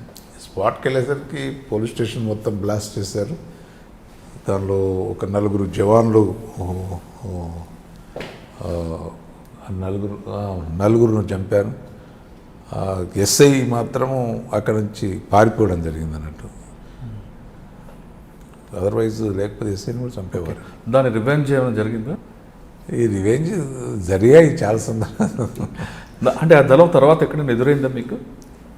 తర్వాత ఆ నాయకుడే సరెండర్ అయినాడు. మళ్ళీ మనకు ఏం జరిగిందనే విషయం ఆ రోజు క్లియర్గా చెప్పడం. ఏం చెప్పాడండి ఆయన? ఎవరిని కొన్ని చెప్పాల్సి ఉంటే కొంచెం. అంటే పోలీస్ స్టేషన్ మీద ఆయుధాల కోసం వచ్చారా లేదా వేరే టార్గెట్ కోసం వచ్చారా? పోలీస్ స్టేషన్ మీద ఆయుధాలు తీసుకుపోవడం అంటే వాళ్ళకి అక్కడ ఎగ్జిస్టెన్స్. ఓకే. అంటే బేసికల్గా ఆ ఏరియాలో వాళ్ళ మూమెంట్ చూపించుకోవడానికి ఒకటి, ఈజీగా దాన్ని మనము చేస్తే అంటే వెపన్స్ స్నాచ్ చేయడానికి ఇంకొకటి. అంటే వాళ్ళ బేసికల్గా వాళ్ళు అటాక్ చేయడం ఎందుకంటే ఆ ఏరియాలో వాళ్ళ మూమెంట్ని చూపించడానికి, అదే వాళ్ళ ఎగ్జిస్టెన్స్ని ప్రూవ్ చేసుకోవడానికి. కానీ వాస్తవంగా పాపన్నపేట అంతా ప్లెయిన్ ఏరియా కదండి, గిరాయపల్లి అటువైపు మూమెంట్ ఉంటుంది కదా. ఇది ఎల్లారెడ్డి దళము. మీకు అదే బాన్స్వాడ మధ్యలో ఒక వాగున్నది. అవును. అది వాగు పేరేంటి? ఆ వాగు ఆ పక్క అంతా కూడా నిజామాబాద్ ఎల్లారెడ్డి దళం ఉండేది. ఈవెన్ మెదక్కు సంబంధించిన సర్దన ఆ ఏరియా విలేజెస్ కూడా ఆ వైపే ఉంటాయి అన్నట్టు. ఆ వాగు దాటి ఈ వైపు వచ్చారు అన్నట్టు. ఈ వైపు వస్తే ఇటు పాపన్న పెట్టినది వస్తుంది. అంటే మూమెంట్ అనేది అంటే బేసికల్గా దళనాయకుడు సర్దనకు సంబంధించిన వాడు అజయ్ అనేది. సో ఆయనకు ఆ ఏరియా మీద టెరైన్ మీద పూర్తిగా అవగాహన ఉన్నది. సో ఇట్లా వచ్చి ఓకే. దాని తర్వాత ఇక్కడ మెదక్ తర్వాత నేను మంచిర్యాల డిఎస్పీగా అక్కడ కూడా మీద ఉంది ఒకటి. మంచిర్యాలలో కూడా దాదాపు ఒక 3-4 ఎక్స్చేంజ్ ఫైర్స్ జరిగాయి. ఇంపార్టెంట్ సూర్యం అనే ఒక ఇంపార్టెంట్ డీసీఎంను ఎన్కౌంటర్ జరిగాయి. అదేవిధంగా చెన్నూరులో కానీ ఒక 4-5 మంచి ఎన్కౌంటర్స్ జరిగాయి. సార్ అక్కడ ఒక పీతాంబరి అనే ప్రజాప్రతినిధి కూడా చంపడం ఏదో ఉంటుంది కదా. ప్రజాప్రతినిధులను చేశారు, బట్ ఎవరిని ఒక ప్రజాప్రతినిధి ఎవరో చనిపోయినట్టున్నారు కదా వాళ్ళ చేతిలో. అది కాగజ్ నగర్ ఏరియాలో, అది మంచిర్యాల ఏరియా కాదు. అచ్చా, కాగజ్ నగర్. పురుషోత్తంరావును కిడ్నాప్ చేసి చంపారు, ఎమ్మెల్యే పురుషోత్తంరావు గారిని. అది నేనున్నప్పుడు కాదు, అచ్చా నేను వెళ్ళేసరికి ఇది అయిపోయింది. ఓకే. అచ్చా, మంచిర్యాల తర్వాత నెక్స్ట్ ఎక్కడికి వచ్చారు? మంచిర్యాల తర్వాత ఏసీపీ కాచిగూడకు వచ్చాను. ఈ Hyderabad policing is different rural తోటి కంపేర్. మేమంతా రూరల్లో మావోయిస్ట్ ప్రాంతాల్లో పనిచేసి వచ్చాము. తర్వాత సిటీలో డిఫరెంట్ పోలీసింగ్ ఉంటుంది. అంటే సమయానికి మనం స్పందించడం అనేది ఇంపార్టెంట్. ఇమీడియట్గా మనము సీన్కి రష్ కావడం కానీ, ఇమీడియట్గా మనం ఇచ్చిన కంప్లైంట్ మీద దాని మీద యాక్షన్ కనుక ఉంటే దాని అప్పుడు ఇష్యూస్ అనేవి సార్ట్ అవుట్ అవుతాయి. హైదరాబాద్ అంటే మేము స్టార్టింగ్ వచ్చినప్పుడు ఇక్కడ అప్పుడు కొన్ని కర్ఫ్యూలు, మత కల్లోలాలు జరుగుతున్న సందర్భాలు అన్నట్టు. చిన్న చిన్న ఇన్సిడెంట్ను కూడా మనము ఇమీడియట్గా రెస్పాండ్ అవుతేనే ఇన్సిడెంట్ అనేది మనము దాన్ని అరికట్టడానికి అవకాశం ఉంటుంది. మనం కొంత డిలే అయినా కానీ అది కమ్యూనల్గా మారిపోయింది. హైదరాబాద్లో పరిస్థితి ఏంటంటే ప్రతి యాక్సిడెంట్ కూడా కమ్యూనల్ కలర్ వస్తుంది అన్నట్టు. హైదరాబాద్లో కాదు, పక్క ఎక్కడ జరిగినా దీనికి ముందు చిన్న యాక్సిడెంట్ అయిందంటే మనకు తెలియదే లేదు అది నడిపినప్పుడు హిందువా ముస్లిమా. ఫస్ట్ మన అధికారులు అదే విధంగా అడుగుతారు, అక్కడున్న ప్రజలు కూడా అదే విధంగా చూస్తారు. యాక్సిడెంట్కు ఏం తెలుస్తుందండి? నేను యాక్సిడెంట్ అంటే యాక్సిడెంట్ ఈజ్ యాక్సిడెంట్, దానికి హిందూ అనేది తెలుసు, ముస్లిం అనేది తెలుసు. బట్ సమం అంటే ఒక విధమైన వాతావరణం ఉంది ఇక్కడ. దాంతో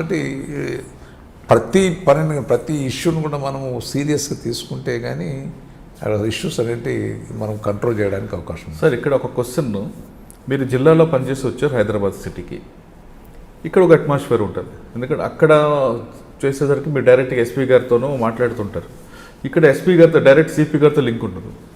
ఆ ఇబ్బంది ఏమైనా మీకు ఎదురైందా? ఉంటుంది, ఎందుకంటే డిఫరెంట్ అది అడ్మినిస్ట్రేషన్ కూడా డిఫరెంట్గా ఉంటుంది.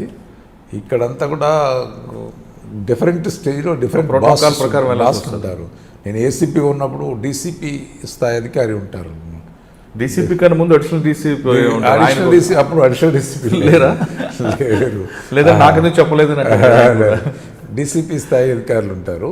మనము అంటే అప్పుడున్న లెవెల్లో డీసీపీతో చెప్తే సరిపోయేది అన్నట్టు, సిపి వరకు చెప్పేంత అవకాశం కూడా లేకుండా ఓన్లీ డీసీపీ చెప్తే అక్కడ ఇష్యూస్.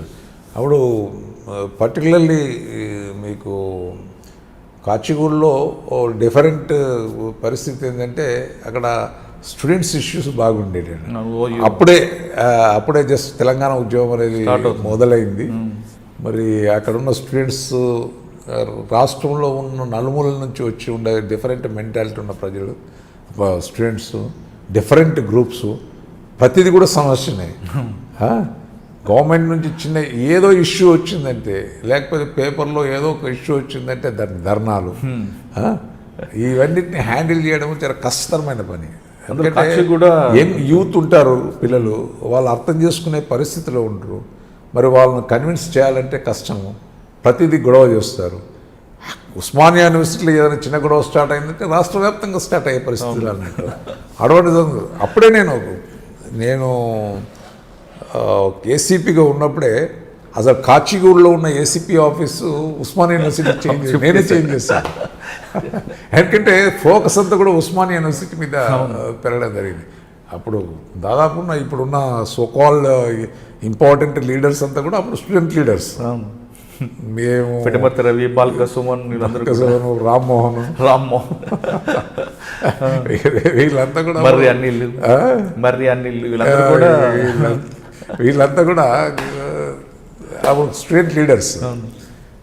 ఇక తెలంగాణ ఉద్యమం, దానికి రకరకాల అది ఉస్మానియాలో ఉన్న సమస్యలు, ప్రత్యేకంగా మెస్ సమస్యలు, స్కాలర్షిప్ సమస్యలు, అది మీరు అన్నట్లు ఏ చిన్న సమస్య వచ్చినా అది డిఫరెంట్గా ఉన్న పరిస్థితి. అంటే గతంలో మేము ఉస్మానియాలో చదువుతున్న సందర్భాలు వేరు, తర్వాత నేను ఏసీపీగా వచ్చిన సందర్భాలు వేరున్నాయి. ఉస్మానియాలో అప్పుడంతా కూడా చాలామంది ఐఏఎస్ ఐపీఎస్ వివిధ హోదాల్లో ఎంఆర్ఓలు కానీ గ్రూప్ 1 కానీ గ్రూప్ 2 కానీ స్టూడెంట్ అంటే ఖచ్చితంగా ప్రతి ఒక్కరు కూడా ఉస్మానియా నుంచి వచ్చిన వారే. అవును. అంటే అప్పుడు చదువుకోవాలి అనే ఒక తపనతో ముందుకు వచ్చిన సందర్భం. అసలు అందులో సీటు దొరకాలంటేనే సీట్ కష్టం ఉంటుంది. ఉస్మానియాలో సీట్ రావడం అంటేనే కష్టమైన పని. అక్కడ చదువుకున్నాడంటే చాలా బాగా చూసేవారండి. అప్పుడు Arts college. ఆ విధమైన అట్మాస్ఫియర్ ఉండేది. కాంపిటీషన్ సార్ ఒకటి లైబ్రరీ, ఎంత అద్భుతమైన లైబ్రరీ అండి. తర్వాత నేను ఏసీపీగా వెళ్ళిన తర్వాత అంటే డిఫరెంట్ ఓన్లీ ఉద్యమాలే. అక్కడికి చదవాలి, మనము కాంపిటీషన్ ఎగ్జామ్స్లో నెగ్గాలి అనే ఒక తపన లోపించినట్టు కనిపించింది. So lot of change was seen. Okay, Kacheguda తర్వాత ఎక్కడికి వచ్చారు? నేషనల్ డీసీపీగా కొంతకాలం సిటీ సెక్యూరిటీలో, కొంతకాలం సెంట్రల్ జోన్లో. ఇక హైదరాబాద్ సిటీ కల్చర్లో డిఫరెంట్. అక్కడ అడిషనల్ డీసీపీ ఉన్నదంటే అక్కడ ఇక్కడ అక్కడ ఎక్కడ పని ఉంటే అక్కడ పంపించే పరిస్థితి అన్నట్టు. నెక్స్ట్ డీసీపీ తర్వాత సిఐడికి వచ్చినట్టున్నారు మీరు. నల్గొండ ఓఎస్డీకి వెళ్ళాను. ఓకే. ఓఎస్డీ అంటే అక్కడ కూడా నల్గొండలో కూడా కొద్దిగా మావోయిస్ట్ ప్రాబల్యం ఎక్కువ ఉండే. దేవరకొండ ప్రాంతం అనుకోండి, ఇకపోతే ఇటు భువనగిరి ఈ ప్రాంతం ఆలేరు దళాలు, ఒకవైపు ఏమో సిపి గ్రూప్ కూడా ఉండేది. ఓకే. తుంగతుర్తి ఈ ప్రాంతంలో సిపి దళాలు కూడా ఉండేటి. అంటే ప్రత్యేకంగా నేనున్న సందర్భంలో ఒకసారి ఒక 2-3 మంచి ఎక్స్చేంజ్ ఆఫ్ ఫైర్స్ జరిగాయి. ఎక్కడ ఏ ప్రాంతం? గుర్రంపోడు ఎన్కౌంటర్ అనుకోండి. గుర్రంపోడు అంటే అక్కడ మాకు జస్ట్ ఇన్ఫర్మేషన్ రాగానే గ్రేహౌండ్స్తో కలిసి నేను ఓఎస్డీ ఉన్నాను. ఇప్పుడు ఎస్పీ గారు కూడా హెడ్ క్వార్టర్లో లేకుంటే ఆ రోజు. ఎవరు sir SP? Vijay Kumar was SP. తర్వాత తర్వాత ఇన్ఫర్మేషన్ ఇస్తే వచ్చారు. అక్కడ జస్ట్ అక్కడ ఇన్ఫర్మేషన్ మూమెంట్ తెలియగానే మేము జస్ట్ 1 అవర్లోనే అంబుజ్ చేయడం జరిగింది, సరౌండ్ చేయడం జరిగింది. వాళ్ళు అన్నం వండుకోవడానికి తినడానికి వండుకొని తింటున్నారనే ఇన్ఫర్మేషన్ వచ్చింది. దాదాపు ఒక 7-8 మంది ఉన్నారనే ఇన్ఫర్మేషన్ రాగానే మేము వెళ్ళడం జరిగింది.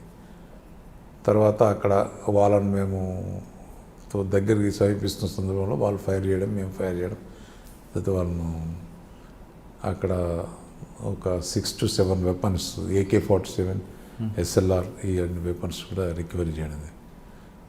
వాళ్ళు చాలా ఇన్సిడెంట్లో వాళ్ళు బాధ్యులు.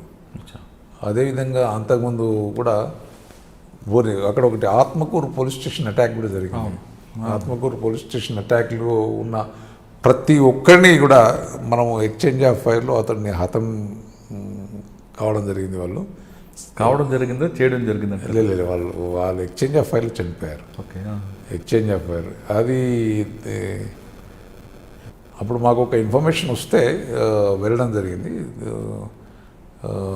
వెళ్ళినప్పుడు Mahesh Bhagwat was SP.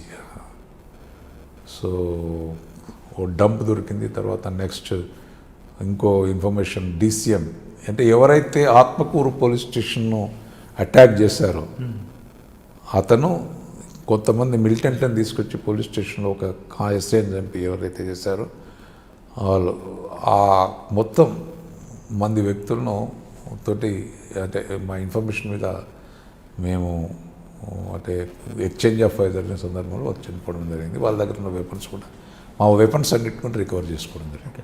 Sir, Nalgonda జిల్లాలో అప్పుడు నయీబ్ పోలీసులకు దగ్గరగా రావడం, పోలీసులకు ఇన్ఫర్మేషన్ ఇచ్చే దళాలని మట్టుపెట్టడంలో అతను ఒక పాత్ర పోషించాడని వార్త ఉంది.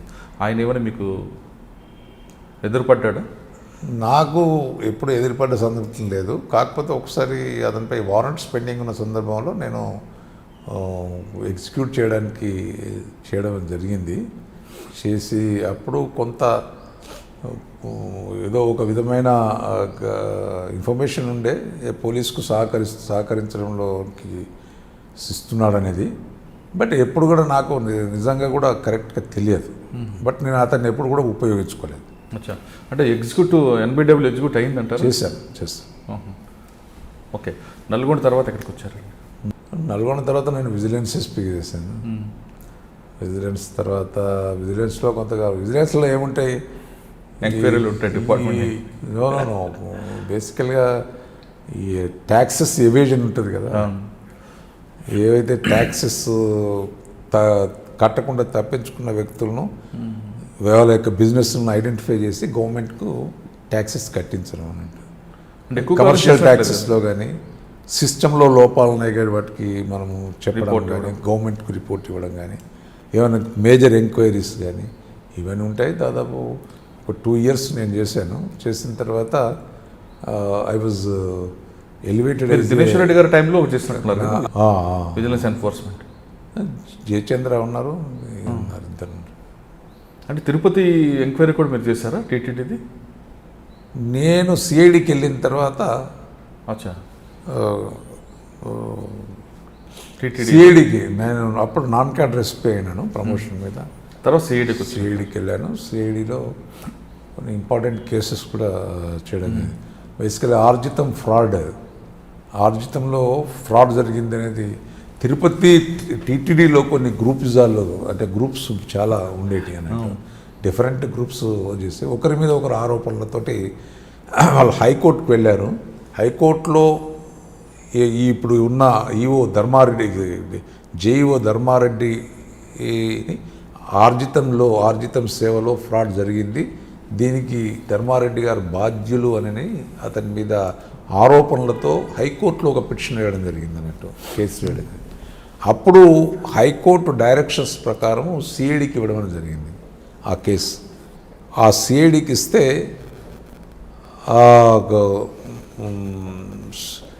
ఆ సిఐడి అంటే అప్పుడున్న డీజీ గారు, సిఐడి డీజీ గారు శివనారాయణ గారు నాకు ఇంట్రెస్ట్ చేశారు. దాన్ని ఇన్వెస్టిగేట్ చేశాను. దాదాపు ఒక 2 years ఇన్వెస్టిగేట్ చేసి ఫ్రాడ్ అనేది జరిగింది వాస్తవమే, కానీ ధర్మారెడ్డికి బాధ్యుడు కాదు అని కూడా నేను నిరూపించడం జరిగింది. ఓకే, దానిలో ఉన్న బాధ్యులైన కొంతమందిని మనం ఛార్జ్ షీట్ వేయడం కూడా జరిగింది. ఓకే, కొంతమంది బోర్డు మెంబర్స్ ఉంటాయి, అవునా, కొంతమంది సివిలియన్స్ కూడా ఉంటాయి. అంటే సేవా టికెట్లు అమ్ముకోవడం అన్నట్టు. అదే మన చెన్నైలో జరిగిన స్కామ్ కదండి దీనికి. అన్నీ చెన్నైలో కాదు, ఇక్కడ కూడా ఏ ఆర్జితం సేవా టికెట్లు అంత ఇప్పటికీ జరుగుతుంది అది. అంటే ఏం లేదు, టికెట్ తీసుకుపోయి మీడియేటర్ బ్రోకర్ పోయి, అంటే ఇప్పుడు జరుగుతుందో లేదో తెలియదు కానీ ఏమో మారింది, ఏమో మారిందో తెలియదు కానీ బ్రోకర్లు తీసుకెళ్ళి టికెట్ ఇప్పిస్తామని చెప్పి అడిషనల్గా అమౌంట్ తీసుకొని చేసేది. బట్ దాన్ని I think it's not the organised one. ఏదో అప్పుడున్న మెంబర్లు ఏదైనా ఇచ్చిర్రు అనుకోండి, లెటర్ ఇస్తే దాన్ని బయట తీసుకుపోయి అమ్ముకోవడము, అమ్ముకొని ఎక్కువ డబ్బులు సంపాదించినది ఆర్గనైజ్డ్ క్రైమ్ తీస్తున్నారు. అది అప్పుడు జైవుగా ఉన్న ధర్మారెడ్డి ఇప్పుడు కూడా జైవుగా ఉన్నారు కదా, వారికి ఏం సంబంధం లేదు. అచ్చా సార్, వాటితో పాటు ఇంకొక కేసు కనిపిస్తుంటుందండి, షాద్నగర్ ఎమ్మెల్యే కేసు. అందులోనా అప్పుడు అతను బోర్డు మెంబర్ ఉండే అనుకుంటాను. అందులో కాదు, ఆయన మీద ఒక ఎలిగేషన్ వచ్చింది కదా షాద్నగర్. ఏమని? శంకర్రావు ఎమ్మెల్యే. ఇప్పుడు బోర్డు మెంబర్స్ కొందరు ఉండ్రి, మరి షాద్నగర్ ఎమ్మెల్యే అనుకుంటాను ఉండ్రి. అప్పుడు బోర్డు మెంబర్స్ ఉంటే వాళ్ళ మిస్యూజ్ జరిగింది టికెట్స్ మీద, అంటే ఫ్రాడ్, ఆర్జితం సేవలో ఫ్రాడ్ జరిగితే అనుకున్నాను పెట్టింది. ఓకే, సూరి కేసులో భాను అనే వ్యక్తి దొరకట్లేదని చాలా కాలం ఒక వార్త ఉందండి. కానీ ఆ భాను అనే వ్యక్తి సెల్ ఫోన్ వాడలేదు, వాళ్ళ కుటుంబ సభ్యులతో కాంటాక్ట్ లేడు, వాళ్ళ ఫ్రెండ్స్తో కూడా ఎలాంటి సంబంధం లేకుండా ఉన్న భానుని సిఐడిలో మీరు ఏ విధంగా ట్రాక్ చేశారు? చాలా వింగ్స్ పనిచేస్తాయి. బేసికల్గా భాను సూర్యనారాయణ రెడ్డిని చంపి పరారిలో ఉన్నాడు, దొరకకుండా తిరుగుతున్నాడు అనే దాని మీద డిఫరెంట్ వింగ్స్, అంటే పోలీస్ డిపార్ట్మెంట్లోనే డిఫరెంట్ వింగ్స్ పనిచేయడం జరిగింది అన్నట్టు. సిసిఎస్ టాస్క్ ఫోర్స్ చాలా టాస్క్ ఫోర్సే అనుకోండి, లైక్ ఇంటెలిజెన్స్ వింగే అనుకోండి, ఇన్ఫర్మేషన్ ప్రొక్యూర్ చేయడంలో, సేమ్ టైం సిఐడి, రకరకాలుగా. నేను యాజ్ ఏ సిఐడి జిఓడబ్ల్యూఎస్పీగా ఈ హైదరాబాద్కు ఇన్ఛార్జ్ ఉండేవాడిని, అండ్ రాయలసీమ ఇన్ఛార్జ్ ఉండేవాడిని. ఈవెన్ మహబూబ్ నగర్ కూడా ఇన్ఛార్జెస్, ఇవన్నిటికీ ఈ ఏరియా అంతా కూడా నేనే ఇన్ఛార్జ్ ఎస్పీ ఉండండి, సిఐడి ఎస్పీగా. ఓకే. సో అప్పుడు దాని మీద ఒక టీమును కూడా పెట్టడం జరిగింది అన్నట్టు.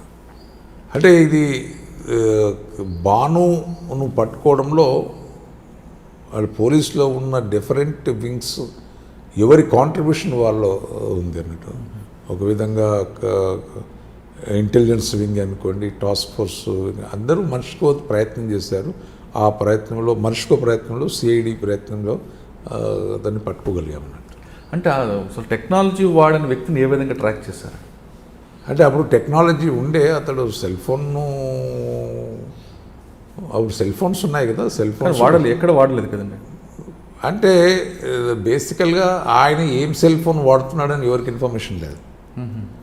అతన్ని మూమెంట్ని ట్రాక్ చేయడం, అతను ఒకసారి ఒకటి ఉంటుందంటే అతని ఫ్యామిలీ మెంబర్స్ కూడా కాంటాక్ట్లో లేడు. అతనికి సంబంధించిన వాళ్ళు ఎవరితోటి కాంటాక్ట్ లేకుండా, అది అప్పుడు మావోయిస్ట్ మూమెంట్లో ఇట్లే ఉంటుంది. మావోయిస్టులు కూడా ఒక్కసారి ఒక సెల్ ఫోన్ వాడిందంటే ఇంకోసారి వాడరు.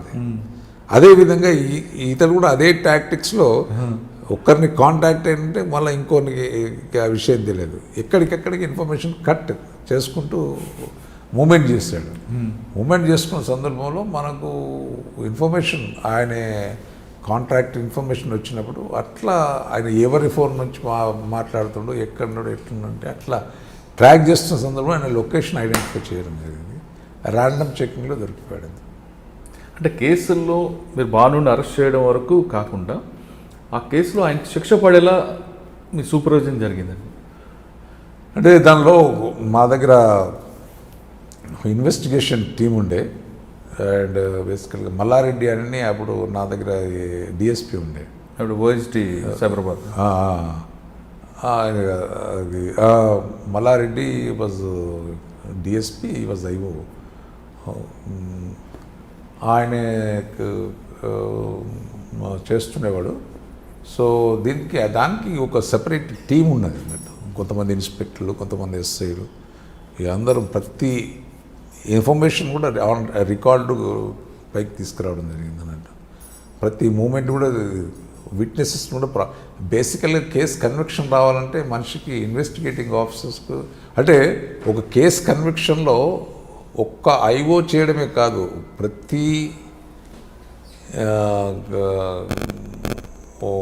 అంటే ప్రతి స్టేజ్లో మనము అంటే సమన్వయంతో పనిచేస్తే కానీ కేసు కన్విక్షన్ రాదు. కేసు అక్విట్ కావడానికి డిఫరెంట్ రీజన్స్ ఉంటాయి. టెక్నికల్ రీజన్ కూడా కేసు అక్విట్ అవుతుంది. బట్ ఈ కేసు కన్విక్షన్లో విట్నెసెస్కు ప్రాపర్గా బ్రీఫ్ చేయడం కానీ, విట్నెసెస్ తోటి ప్రాపర్గా మనము చెప్పించడము, కోర్టులో జడ్జికి ఒక విధమైన నమ్మకం, అంటే వీళ్ళు ప్రాపర్ చేశారని ఒక విధమైన నమ్మకాన్ని క్రియేట్ చేయడము, మనము సైంటిఫిక్ ఎవిడెన్స్ అంతా కూడా ప్రాపర్గా మనం చూపించడము, ఇదంతా కూడా ఐఓ కోఆర్డినేట్ చేస్తూ చేయగలగాలి. చేసినప్పుడే కన్విక్షన్. ఇది కూడా ఇందులో కూడా కొద్ది కమిట్మెంట్తో ఐఓ పనిచేశాడు, ఆయన టీం పనిచేసింది కాబట్టి వి కుడ్ గెట్ కన్విక్షన్. అంటే ప్రతి కేసులో కూడా కన్విక్షన్ రావాలంటే ఈ ఫార్ములా సరిపోద్ది అంటారా? ప్రతి కేసులో కన్విక్షన్ రావాలంటే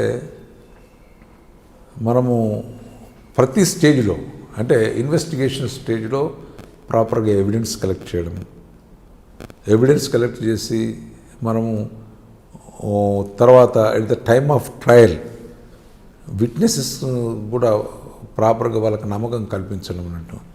అంటే చాలామంది ఏం చేస్తారంటే టైమ్లీ విట్నెస్ని పట్టించుకోకుండా ఉండడం మూలాన వాడు వచ్చి అప్పుడు జరిగింది ఏందో కూడా మర్చిపోతారు. కాబట్టి ఎట్ ద టైమ్ ఆఫ్ డిపోజిషను వాళ్ళకి సరిగ్గా అవగాహన లేదు. మనం ప్రాపర్గా కోర్టు కానిస్టేబుల్ ఎవరైతున్నారో అతనికి ప్రాపర్గా బ్రీఫ్ చేసి మనం కోర్టులో చెప్పించగలగాలి. ఆయన టైంలీ కోర్ట్ కానిస్టేబుల్ది రోల్ పెద్దగా ఉంటుంది. కోర్ట్ కానిస్టేబుల్ కూడా వీళ్ళందరితో కోఆర్డినేట్ చేయాలి. అప్పుడు ఏంటంటే ఇన్వెస్టిగేట్ చేసినప్పుడు ఒక ఆఫీసర్ ఉంటాడు, ఇన్వెస్టిగేషన్ అయిపోయిన తర్వాత చాలా రోజులు ట్రయల్ అవుతుంది అని డిఫరెంట్ ఆఫీసర్స్ వస్తారు. వాళ్ళందరితోటి టైమ్లీ విట్నెసెస్ని ప్రొడ్యూస్ చేయడము, ఎవిడెన్స్ని ప్రొడ్యూస్ చేయడము, అండ్ కోర్టులో జడ్జి తోటి కూడా మనము ప్రాపర్ లైజన్ మెయింటైన్ చేయడము, అండ్ ప్రాసిక్యూషన్ వాటి పీపీని కానీ తోటి కూడా ప్రాపర్గా లైజన్ మెయింటైన్ చేయడము, ఎవిడెన్స్ మీరు ఏం కలెక్ట్ చేశారని కాదు, ఉన్న ఎవిడెన్స్ను కోర్టులో మీరు ప్రొడ్యూస్ చేయగలగాలి. ఓకే. నువ్వు రికార్డులో నువ్వు నీ సిడి ఫైల్లో ఏమున్నది అనవసరం. నువ్వు ఉన్న ఎవిడెన్స్ను ప్రాపర్గా కోర్టులో చెప్పించగలగాలి. అప్పుడు చెప్పించగలిగినప్పుడే దానికి పీపీ సరిగ్గా దానిలో ఆర్గ్యూ చేయడం కానీ, లేకపోతే ప్రజెంటేషన్ చేయడం కానీ, అదేవిధంగా ఐఓ ప్రాపర్గా అవసరమైన దాన్ని ఇన్ఫర్మేషన్ ఇవ్వడం కానీ, కోర్టుకు అందించడం కానీ చేసినప్పుడే కన్విక్షన్ అనేది వస్తుంది. కానీ కొన్ని కేసుల్లో విట్నెస్ల్ని సంబంధాల వ్యక్తులు పెట్టడం వల్ల కూడా కేసులు పోతుంటాయి అని ఒకటి. రెండోది, ప్రాసిక్యూషన్ ఒక ఎలిగేషన్ ఏంటంటే లాస్ట్ మూమెంట్లో తీసుకొచ్చి కేసు పెడతారు, దాంతో మాకు టైం లేక కూడా కొన్ని అయిపోతుంది. అదే ఇన్వెస్టిగేషన్ అనేది ఇన్వెస్టిగేటింగ్ ఆఫీసర్ ప్రాపర్గా ఇన్వాల్వ్ అవుతే కానీ, కమిట్మెంట్గా పనిచేస్తే కానీ కన్విక్షన్ మీకు రాదు.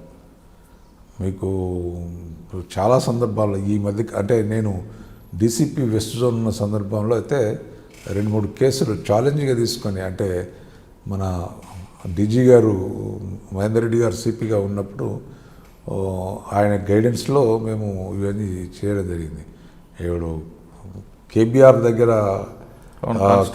నిత్యానంద రెడ్డి గారిని అటాక్ చేసిన కేసుల్లో ఎవిడెన్స్, సైంటిఫిక్ ఎవిడెన్స్కి ప్రాపర్గా కలెక్ట్ చేయడము, విట్నెసెస్ని కూడా ప్రాపర్గా ఎవరెవరైతే కరెక్ట్గా ఎగ్జామైన్ చేయడము, ప్రాపర్ రికార్డ్ బిల్డప్ చేయడం, అండ్ కోర్టు తోటి ప్రాపర్గా లైజన్లో ఉండడం, అండ్ వితిన్ 1 ఇయర్లో నేరస్తునికి మనము లైఫ్ ఇంప్రిజన్మెంట్ ఇప్పించగలిగామంటే ప్రతి స్టేజ్లో మనం ప్రాపర్ ఫాలోఅప్ చేశాం కాబట్టి మనము కన్విక్షన్ ఇప్పించగలిగాం. అంటే ఆ కేసులో పోలీస్ కానిస్టేబుల్ ఎక్కించు అనుకుంటా, అంటే ఎక్సైజ్కి సంబంధించిన అంటే ఛాలెంజ్గా తీసుకుంటే ప్రజలకు నమ్మకం ఎప్పుడు వస్తుంది? ప్రజలకు పడితే కదా నమ్మకం. ప్రజలకు నమ్మకం రావాలంటే ఇప్పుడు మర్డర్ జరుగుతుంది, మన కళ్ళ ముందర జరుగుతుంది, ఒక కేసు అక్విట్ అవుతుంది, ఇప్పుడు ఒక కేసు కన్విక్షన్ వస్తుంది. కేసు కన్విక్షన్ ఎప్పుడు వస్తుందంటే మనకు ఐఓ కానీ, అక్కడున్న కోర్ట్ కానిస్టేబుల్స్ కానీ, లేకపోతే అక్కడున్న ప్రస్తుతం ఉన్న అధికారి కానీ ప్రాపర్గా విట్నెసెస్ని ప్రొడ్యూస్ చేసి, ఎవిడెన్స్ని ప్రొడ్యూస్ చేసి కోర్టులో ప్రాపర్గా చెప్పి ప్రజెంటేషన్ ఇచ్చినప్పుడే కేసు కన్విక్షన్ వస్తుంది. మరి కొన్ని కేసులు మరి మర్డర్ జరగలేదంటే జరిగింది, ఇన్సిడెంట్ జరగలేదంటే జరిగింది, కానీ కేసు కాదు, ఏదో స్మాల్ రీజన్, పెట్టి రీజన్స్ తోటి కూడా కేసెస్ అక్విట్ అవుతాయి అన్నట్టు. సో ప్రతి స్టేజ్లో ఇన్వాల్వ్ అవుతాయి ఐఓ చేయగలిగినప్పుడే కేసెస్ని కన్విక్షన్ వస్తాయి అన్నట్టు. ఓకే. మీ సిఐడిలో ఇంకో కేసు కూడా ఉంది, ఉమేష్ కుమార్ గారి కేసు కూడా మీరే చేసినట్లున్నారు కదా? అది నేను చేయలేదు, అది మీరు చేయించారా? అది అవసరం లేదు సార్. ఓకే. తర్వాత సిఐడి తర్వాత దగ్గరికి వచ్చారు. నేను అప్పుడే అంటే నాకు 2010లోనే ఐపీఎస్ కన్ఫర్ అయింది. తర్వాత ఐ వాజ్ పోస్టెడ్ అయితే ఎస్పీ వరంగల్ అర్బన్. ఫస్ట్ ఎస్ఐగా ఉన్నప్పుడు వరంగల్కి, ఎస్పీగా వెళ్ళిన వరంగల్కి చాలా తేడా వచ్చి ఉంటుందండి. చాలా తేడా అంటే ఉంటుంది, బట్ అంటే ఆ ఫీలింగ్ ఎలా ఉంది? మనం అక్కడే చేసాము, అక్కడే మన సర్వీస్ బిగిన్ అయింది, అక్కడికే ఎస్పీగా వెళ్ళడం అంటే ఒక విధమైన ఆనందం ఉంటుంది. పబ్లిక్ కూడా బాగా కోఆపరేటివ్ ఉండేవారు. అక్కడ కొద్దిగా మనం సోషల్గా కొన్ని సోషల్ యాక్టివిటీస్ బాగానే చేసేవారు, ఇన్వాల్వ్ అయ్యారు.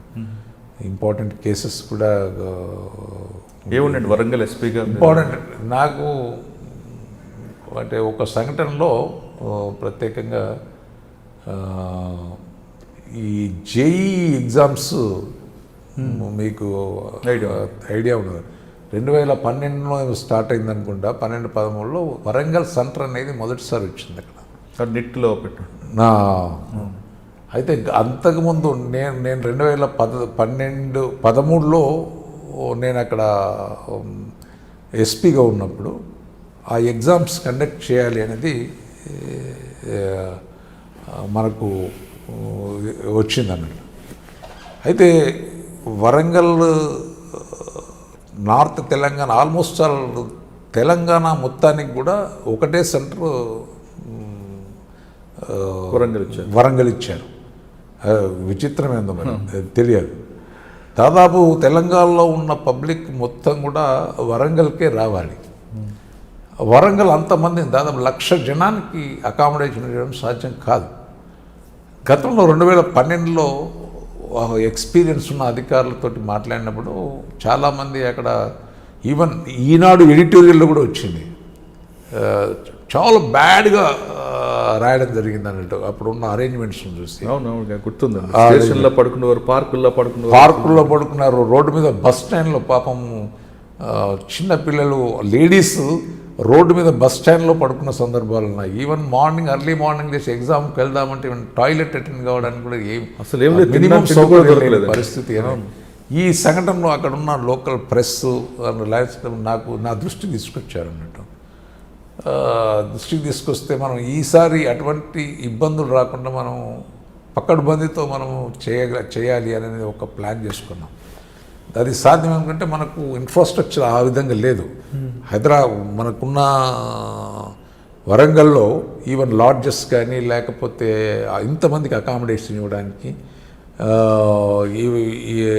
ఈవెన్ రోడ్స్ కూడా చిన్నగా ఉండేటి, వాళ్ళ మూమెంట్ కూడా ఇబ్బంది జరుగుతుంది. ఒకటేసారి 1,00,000 జనము రోడ్డు మీదకి వస్తే పరిస్థితి ఏముంటుంది? అసలు ట్రాన్స్పోర్ట్ కూడా లేదు, ఆటోలు దొరకవు, ట్రాన్స్పోర్ట్ లేదు, అటువంటి పరిస్థితి. మరి దీన్ని ఈసారి అటువంటి ఇబ్బంది రాకుండా మనం చేయాలి అనేది ఒక దృక్పథంతో అప్పుడున్న కలెక్టర్ రాహుల్ బొజ్జా గారికి చెప్పడం జరిగింది. రాహుల్ బొజ్జా గారు కూడా నేను సహకరిస్తాను, మీరు ఎట్లా చేసేద్దామని అన్నారు. అప్పుడు నేను అక్కడున్న అంటే ఈ లయన్స్ క్లబ్ వాళ్ళను అండ్ అదర్ సోషల్ వర్కర్స్ను వాళ్ళందరి కోఆపరేషను తీసుకొని చాలా చక్కగా కండక్ట్ చేయగలిగాం అన్నట్టు. దాదాపు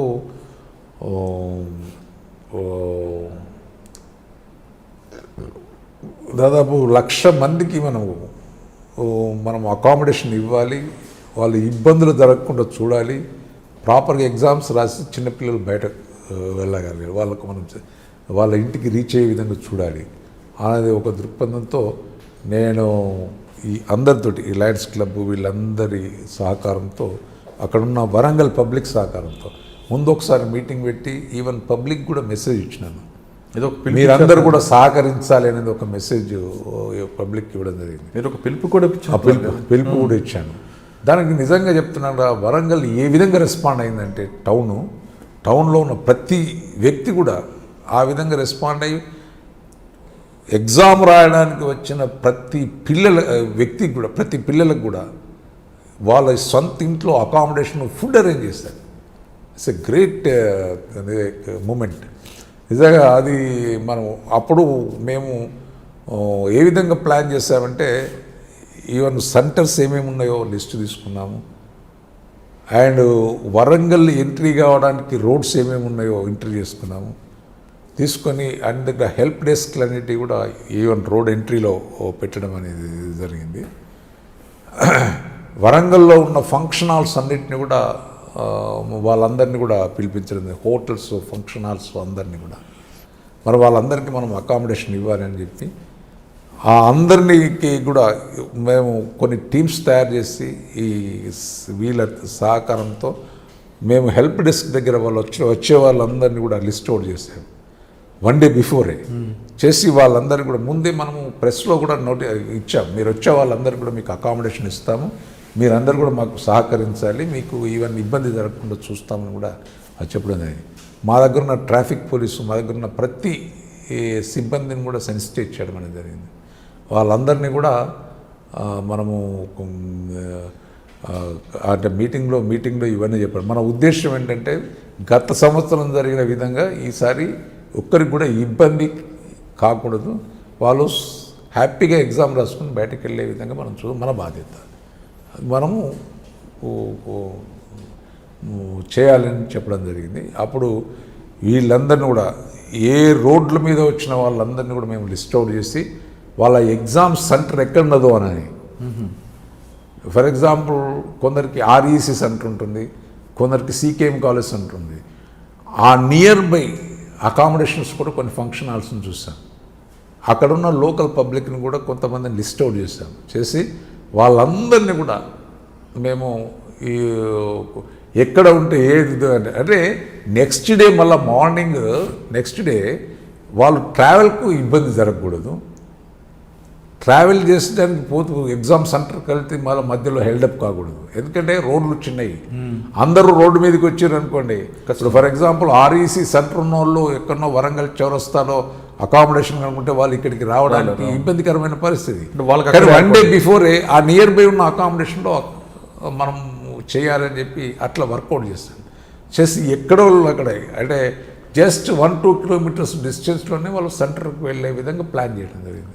ప్లాన్ చేసి అందరికి కూడా సిస్టమేటిక్గా మేము అరేంజ్ చేయడం. ఆ నెక్స్ట్ డే ఏమైందంటే మనకు ట్రాఫిక్ ఇబ్బంది జరగకుండా మనము మేనేజ్ చేయగలిగాము. 1 డే బిఫోరే మనం చేస్తాం. ఎందుకంటే ఎగ్జామ్కు 1 నిమిషం లేట్ వచ్చినా టైం స్పాయిల్ అవుతుంది కాబట్టి ఆ విధంగా ప్లాన్ చేస్తాం. కాబట్టి సిస్టమేటిక్గా నెక్స్ట్ డే వాళ్ళందరూ ఎగ్జామ్స్ రాసి పోతున్న సందర్భాలు వాళ్ళ హ్యాపీగా వాళ్ళు మెసేజ్లు ఇవ్వడము, ఫోన్ చేయడము, ఈవెన్ టాటా చెప్పుకుంటూ పోతున్న సందర్భంలో హ్యాపీ మూమెంట్. అంటే ఒక యజ్ఞంలాగా చేశారు అది. Next day even Eenadu editorial రాశారు. ఈనాడు ఎడిటోరియల్ రాశారు. విన్న తర్వాత ఈవెన్ పబ్లిక్ కూడా ఈవెన్ నేను కళ్ళతోటి చూశాను. అంటే నేను మఫ్టీలో వేసి ఏం జరుగుతుందని రాత్రి 10 గంటలకు వస్తారు వరంగల్ రైల్వే స్టేషన్కి. అదే రోజు అయితే పాపం రైల్వే స్టేషన్ దిగి ఎగ్జామ్ రాయడానికి వస్తున్న వాళ్ళను ఆ విలేజర్స్ అంటే వరంగల్ సంబంధించిన ప్రజలు కొంతమంది సైకిల్ మోటార్ మీరు ఎగ్జామ్కి వచ్చారా అని చెప్పి వాళ్ళను వాళ్ళ వెహికల్ మీద తీసుకెళ్ళి వాళ్ళ ఇంట్లో పెట్టి పడుకోబెట్టి తినబెట్టి నెక్స్ట్ డే ఎగ్జామ్స్ పంపించారు. అంటే ఆ విధంగా ఆదరించారు వరంగల్ ప్రజలు ఆ ఎగ్జామ్ రాయడానికి వచ్చిన వారిని అందరినీ. వాళ్ళ మూమెంట్ చూడాలి, హ్యాపీ మూమెంట్. ఎవరు పెడతారు రియాలిటీ? అవును, పడుకోవడం కాదు, భోజనం పెట్టి అది చేసి దాంతో next day even Eenadu editorial రాసింది దీని మీద. చాలా చక్కగా ఆర్గనైజ్ చేశాను. నెక్స్ట్ మూమెంట్ అప్పుడు నెక్స్ట్ ఇమీడియట్గా ఎలక్షన్స్ వచ్చాయి. దానిలో Ramakant Reddy was election commissioner. ఆయన మీటింగ్లో మనం ఎలక్షన్స్ ఏ విధంగా చేయాలి అని అంటే గతంలో ఎగ్జామ్ గురించి వచ్చిన ప్రజలకు ఏ విధంగానైతే అరేంజ్మెంట్ చేశారు. అప్పుడున్న ఎస్పీ ఉన్నాడు, ఎంత అక్కడున్న లోకల్ ప్రజలు ఆయనకు చెప్తే ఆయన విని ఆ విధంగానే సేమ్ ఫార్ములా వాళ్ళకు అంటే ఆ విధంగా చెప్పడం అనేది జరిగింది. అట్లా చేయాలని ఒక ఉదాహరణ తీసుకొని చెప్పడం జరిగిందంట. సో సార్ వరంగల్లో ఇంకా మీకు గుర్తుండిపోయే ఘటనలు ఏమున్నాయి? మర్డర్స్ ఒకటి సంఘటనలు జరిగాయి. అంటే ఇక్కడ రౌడీజం అటువంటివి ఏ విధంగా? రౌడీజం బాగుండేది. రౌడీజం కంట్రోల్ బాగానే చేశాను. వరంగల్ మొదటి నుంచి కూడా రౌడీలకు అంటే మావోయిజం తగ్గగానే రౌడీజం పెరిగింది. గతంలో రౌడీలే మళ్ళీ మావోయిస్టులు అయినారు, మళ్ళీ మావోయిస్టు తగ్గగానే రౌడీజం పెరిగింది. మరి దాన్ని అంటే మీరున్న టైంతో అంచగలిగాను. అంటే మీరున్న టైంలో ఎంతమంది మీద రౌడీ షీట్లు తెచ్చుంటారు? చాలామందిని తెరిసాము. అప్పుడు ఇంకా కొన్ని సంఘటనలు అంటే కాదు కానీ అప్పుడు రౌడీలు కూడా ఉండేది, యాంటీ సోషల్. లేకపోతే అప్పుడు కొద్దిగా ఉద్యమం కూడా నడుస్తుంటే తెలంగాణ ఉద్యమము. అప్పుడు కూడా కొద్దిగా వైలెన్స్ జరగకుండా వాళ్ళని కూడా మనము అంటే ఉద్యమం చేయొచ్చు, బట్ ఇది ఏది ఇన్సిడెంట్ జరగకుండా మనం సార్ వరంగల్ తర్వాత వెస్ట్ జోన్ అనుకుంటారు. వరంగల్ తర్వాత వెస్ట్ జోన్. ఇక్కడ మీ వెస్ట్ జోన్లో ఇది ఒక వెస్ట్ జోన్ అనేది this is the mini Bharat. అంటే రాష్ట్రం అంటే డిఫరెంట్ 3-4 జోన్లు ఉంటేనే 4 ప్రాంతాల్లో దేశంలో ఉన్న వివిధ ప్రాంతాల నుంచి వచ్చిన వాళ్ళు ఉంటారు. ఒకవైపు గోషామహల్ డివిజన్లో రాజస్థాన్, మధ్యప్రదేశ్, గుజరాత్ ఎక్కడెక్కడి నుంచో వచ్చిన జనం. అంటే వాళ్ళ different traditions, different customs. Similarly Asif Nagar division అది హైదరాబాద్ ముస్లిం కల్చర్, హైదరాబాద్ కల్చర్, తెలంగాణకి హైదరాబాద్ నిజాం కల్చర్. అది వాళ్ళకి different traditions, different customs, different festivals ఇవన్నీ అంటే వీళ్ళందరి ట్రెడిషన్స్ కస్టమ్స్ని మనం గౌరవించాలి, లేకుంటే లా అండ్ ఆర్డర్ ప్రాబ్లం వస్తుంది. అంటే ఇక్కడిది ఎక్కడిది అన్ని మ్యాచ్ అయినాయి అనుకోని వాటిని అది ఇబ్బంది జరగకుండా అంటే మనం చూడాల్సిన బాధ్యత. ఇవ్వదు బంజారా అది ఒక విధమైన రకమైన పాష్ లొకాలిటీ, ఎక్కడి నుంచి ఎక్కడెక్కడి నుంచో వచ్చిన ప్రజలు ఉంటారు. సో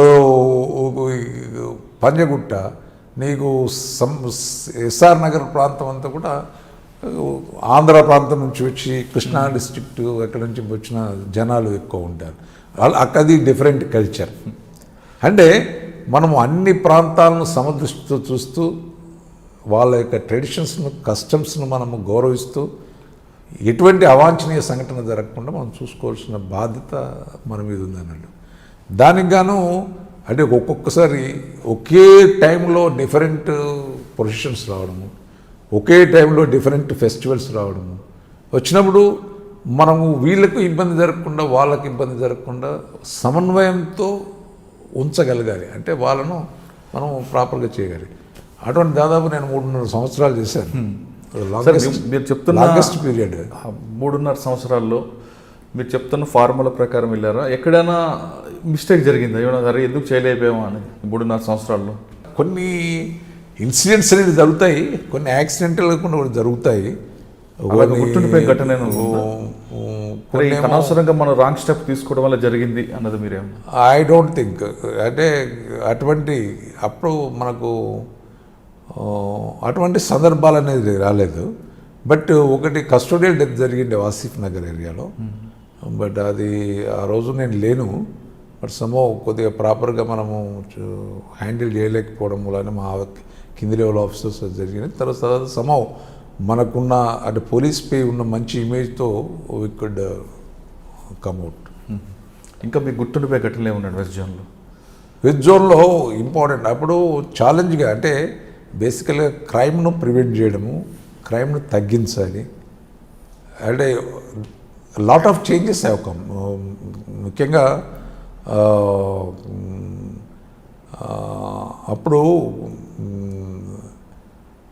డిఫరెంట్ పోలీసింగ్ టెక్నాలజీ ఎక్కువ.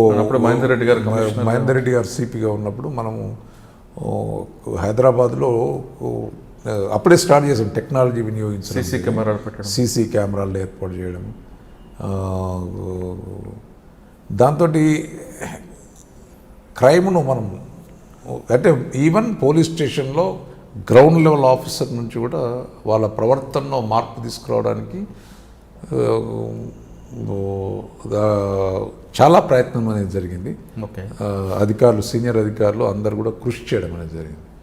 కృషి చేసి చాలా మార్పు తీసుకొచ్చారు. బేసికల్గా గ్రౌండ్ లెవెల్ ఆఫీసర్స్ ఈవెన్ వాళ్ళ క్లాసెస్ కండక్ట్ చేయడం. ఇష్యూస్ అనేవి ఎట్లా వస్తాయి అంటే మనం చేసే మన ప్రవర్తన మీదనే ప్రజల యొక్క రెస్పాన్స్ ఉంటుంది. ప్రజలే దేవుడు. ఇప్పుడు వాళ్ళు ఇచ్చే ట్యాక్సెస్ తోటి మనము సాలరీస్ మన ఉద్యోగాలు ఉన్నాయి, మనకు శాలరీస్ వస్తున్నాయి. కాబట్టి వాళ్ళని గౌరవించవలసిన బాధ్యత మనది అనేది ఒక అంటే అది వాళ్ళ మైండ్లో తీసుకురావడం జరిగింది అన్నట్టు. అందుకని వాళ్ళకి రెగ్యులర్గా క్లాసెస్. దాంతో ఏంటంటే మన ప్రవర్తనలో మార్పు వచ్చింది. సబ్సిక్వెంట్గా గ్రౌండ్ లెవెల్ ఆఫీసర్ల ప్రవర్తనలో మార్పు రావడం, ప్రజల్లో కూడా కొంత మనం మార్పును చూడగలిగాం. అది ఇంప్లిమెంట్ అయిందంటారు గ్రౌండ్ లెవెల్ ఆఫీసర్లు అండి? అయింది. ఎందుకంటే మీరు చెప్తున్నట్లుగా ఎస్ఐ నుంచి అయి ఉండొచ్చాం, కానీ కానిస్టేబుల్ లెవెల్లో అది కానిస్టేబుల్ అయింది. అంటే ఒకవేళ అటువంటి ప్రవర్తనలో మార్పు చేసుకునే వాళ్ళను పనిష్మెంట్ ఇవ్వడం జరిగింది. బేసికల్గా వాళ్ళని పోలీస్ స్టేషన్ నుంచి అటాచ్ చేయడం, హెడ్ క్వార్టర్ అటాచ్ చేయడం అనేది చేయడం వలన సార్ మీరు వెస్ట్ జోన్లో మీరు చెప్తున్న బంజారా హిల్స్, జూబ్లీ హిల్స్ ఈ ప్రాంతంలో ఇటు కంప్లైంట్ ఇన్ఫ్లుయెన్స్ ఉంటాడు, అటు అక్యూజ్డ్ ఇన్ఫ్లుయెన్స్ ఉంటాడు. ఈ రెండింటిని మీరు ఎలా బ్యారేజ్ చేసుకున్నారు? ఎందుకంటే సమస్య ఏంటి అనేది మనం ముందు అర్థం చేసుకోగలిగితే డెఫినెట్గా ఇన్ఫ్లుయెన్స్ ఎవరున్నా మనం సమస్యను బట్టి రియాక్ట్ కావాలి, ఇష్యూని బట్టి రియాక్ట్ కావాలి. కానీ ఇన్ఫ్లుయెన్స్ ఇప్పుడు ఫర్ ఎగ్జాంపుల్ మనదే మనం సమస్యను పెద్దగా చేస్తాం. తప్పు ఉన్నోనికి మనం సపోర్ట్ ఎప్పుడు చేస్తామో అప్పుడు ఇష్యూ ఇంకా పెద్దగా అవుతుంది. తప్పు ఉన్నది తప్పు అనేది కనుక మనం చెప్పగలిగినప్పుడు డెఫినెట్గా మనం చెప్తే వింటాడు. ఓకే తప్పు కావచ్చు, కానీ దాన్ని మనం ఏ విధంగా దాన్ని సెట్ చేసుకోవాలి, ఆయనకున్న ఇష్యూ ఏంటి, దాన్ని అడ్జస్ట్ చేస్తూ ఇద్దరిని కాంప్రమైజ్ చేయించడానికి అవకాశం ఉంటుంది. లేకపోతే తప్పు నుండి మనం సపోర్ట్ చేయడము, లేకపోతే ఎవరైతే తప్పు చేయని వాడిని మనం పనిష్మెంట్ ఇవ్వడం అనేది జరిగితే ఇష్యూ ఫ్లేర్ అప్ అవుతుంది. కానీ సాధారణంగా పోలీస్ స్టేషన్కి వచ్చిన తర్వాత ఇద్దరు వ్యక్తులకి ఇద్దరికి సమన్వయం చేయడం అనేది కష్టం కదా. సమన్యాయం అనేది చేయకుండా లీగల్ చట్టపరంగా మనం ఎంతవరకు చేయగలం అంతవరకు చేయగలిగితే డెఫినెట్ మనకు ఆ గౌరవం ఉంటుంది, ఆటోమేటిక్గా ఇష్యూ కూడా సార్ట్ అవుతుంది. ఇంకొక ఎపిసోడ్ అండి, ఇప్పుడు రూరల్ ఏరియాలో పనిచేస్తే పోలీస్ స్టేషన్కి కంప్లైంట్ బేసికల్గా చట్టం వేరు ధర్మం వేరండి. చట్టము మనం ఎవిడెన్స్ బట్టి మనము వెళ్ళాలి, ధర్మం చట్టపరమైన న్యాయం. ధర్మం అనేది కొన్ని అంటే దానికి నిజమైన ఎవిడెన్స్ ఉండకపోవచ్చు, మన ధర్మం అనేది మనస్సాక్షి చేయాల్సి ఉంటుంది. ఎవిడెన్స్ లేకున్నా కూడా నిజంగా కొంత పెద్ద మనుషులకు అన్యాయం అనేది జరుగుతుంది.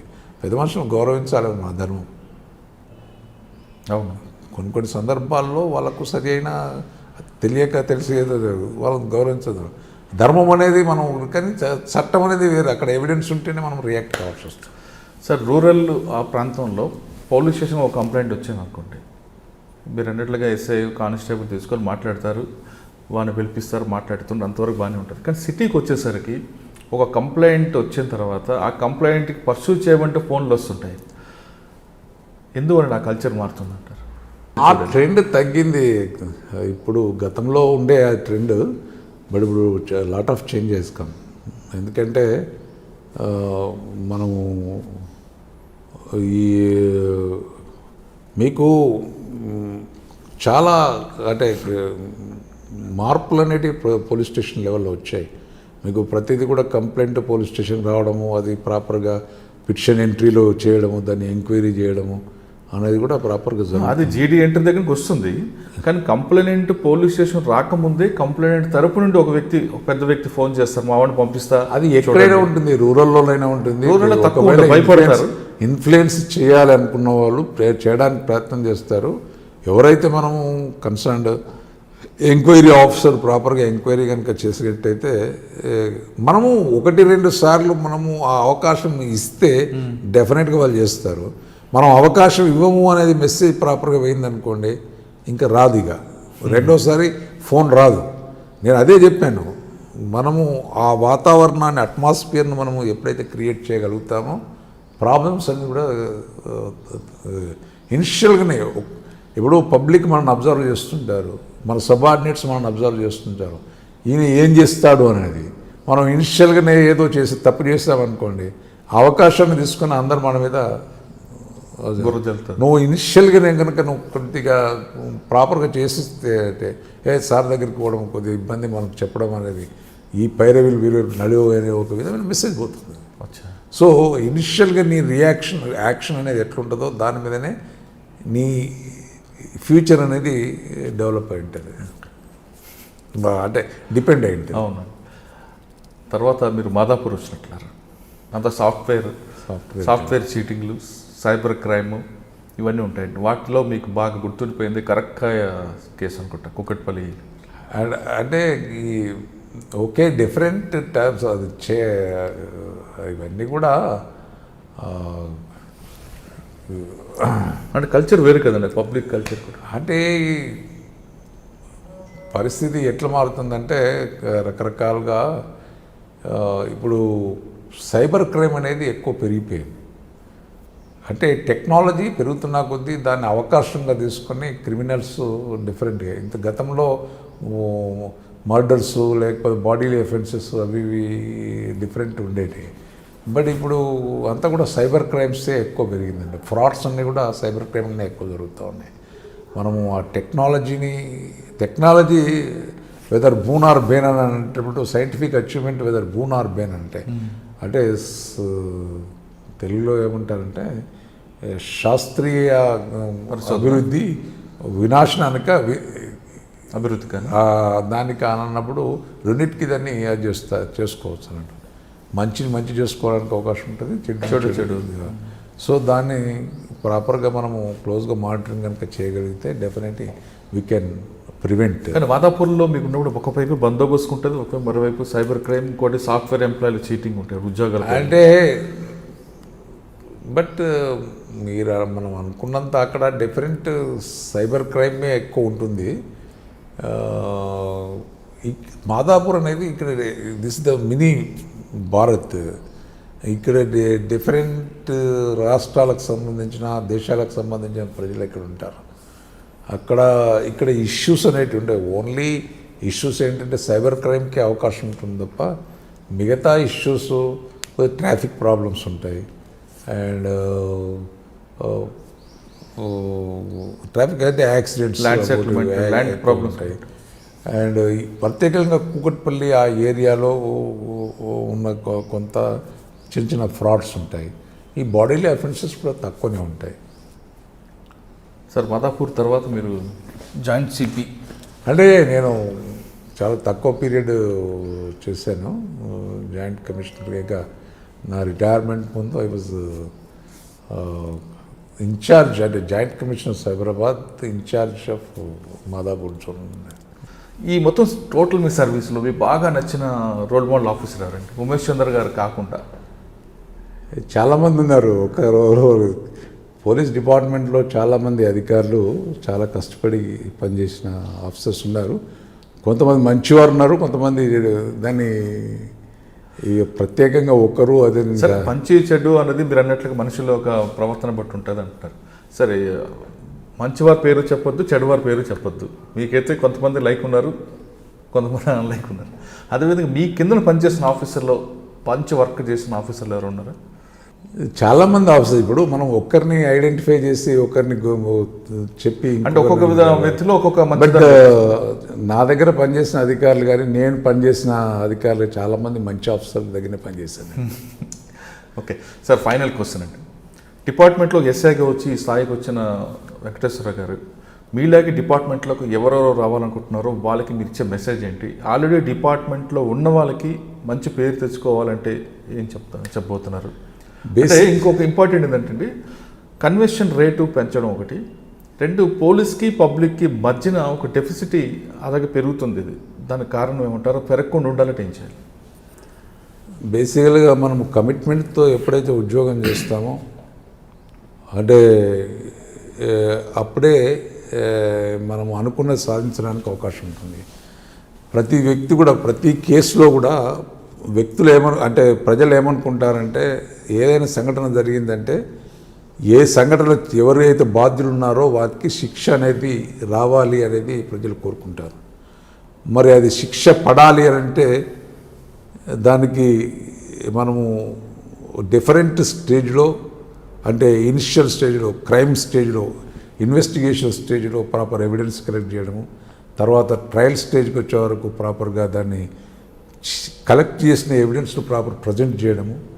ఈ కమిటెడ్గా కనుక మనం పనిచేసినప్పుడు అది కన్విక్షన్ రావడానికి అవకాశం ఉంటుంది. ప్రజలు ఏమనుకుంటారు, మర్డర్ జరిగింది, మర్డర్ చేసిన వాడు బయటకే వట్టినే వెళ్ళిపోయాడు అనేది ఒక విధమైన ఆయననే ఒక అపోహలు ఉంటాయి అన్నట్టు. వెళ్ళిపోతున్నారు అని ఒక భావన ప్రజల్లో వస్తుంది.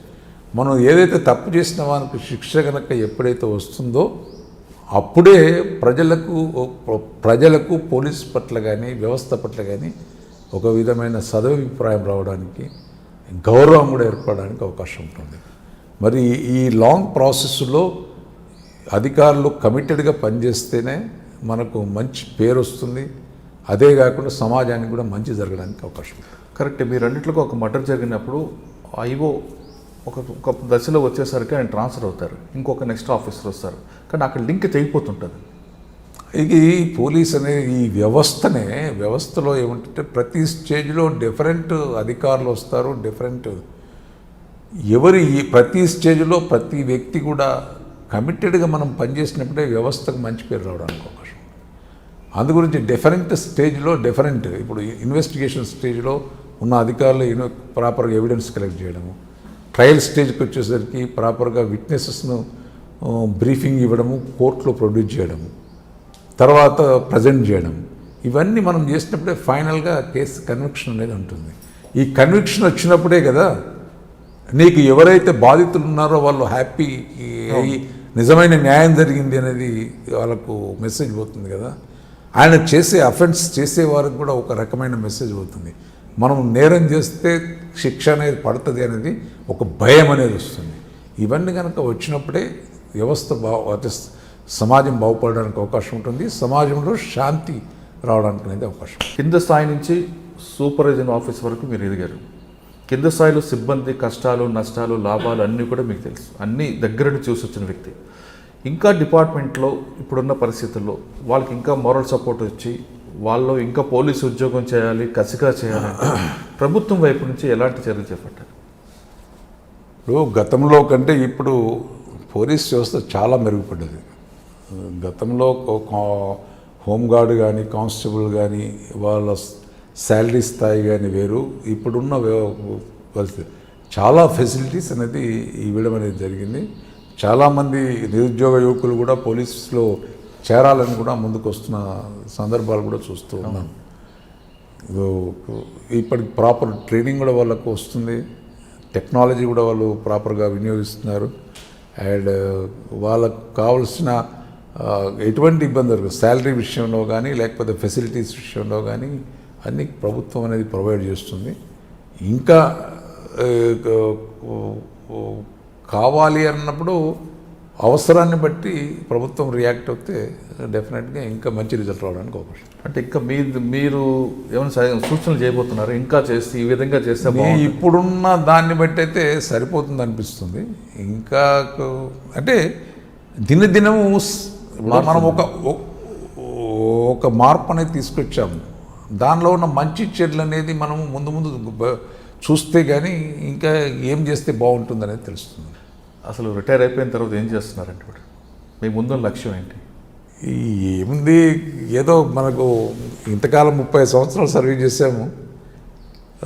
మరి ఇంకా మనకు సొంతంగా కూడా కొన్ని పనులు ఉంటాయి, సమస్య ఇష్యూస్ ఉంటాయి, అవన్నిటిని కూడా సార్ట్అవుట్ చేసుకోవాలి. అంటే పోలీస్ డిపార్ట్మెంట్ వైపు రమ్మంటారు అందరికీ యువకులకి? పోలీస్ అనేది నిజంగా ఒక డిపార్ట్మెంట్ కానీ లేక పోలీస్ వ్యవస్థ అనేది నిజంగా ఒక నేనైతే డిపార్ట్మెంట్కి రావడం నా అదృష్టంగానే భావిస్తాను. ఇది ప్రజలకు సేవ చేయాలనే ఒక మన కోరికను డెఫినెట్గా మనం పోలీస్ వ్యవస్థలో మనం చేయడానికి అవకాశం ఉంది. ఏదైతే మనము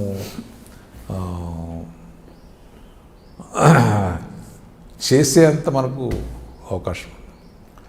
ప్రజలకు సేవ చేయాలంటే పోలీస్ డిపార్ట్మెంట్కి రండి అంటూ ఆహ్వానిస్తున్నారు వెంకటేశ్వర గారు. కానీ కమిట్మెంట్తో పనిచేస్తే ఖచ్చితంగా ప్రజల్లో మంచి పేరు వస్తుంది, డిపార్ట్మెంట్తో పాటు మీకు కూడా మంచి పేరు ఉంటుంది అంటున్నారు వెంకటేశ్వర గారు. ఇది వారం వెంకటేశ్వర గారితో ఎక్స్క్లూజివ్ ఇంటర్వ్యూ. వచ్చే వారం మరో గెస్ట్తో మళ్ళీ కలుద్దాం. అంతవరకు నమస్కారం. Hello, this is Renu Desai. Please subscribe to iDream. Subscribe iDream. Please subscribe iDream. Please subscribe to iDream. For more videos, subscribe iDream. Hi, this is Revati Chaudhary. For more videos, please subscribe iDream. For more videos, please subscribe iDream. మీరందరూ కూడా iDream ఛానల్ని subscribe చేయాలని కోరుకుంటున్నాను. I'm Sucharita, Home Minister of Andhra Pradesh. For more videos, subscribe iDream.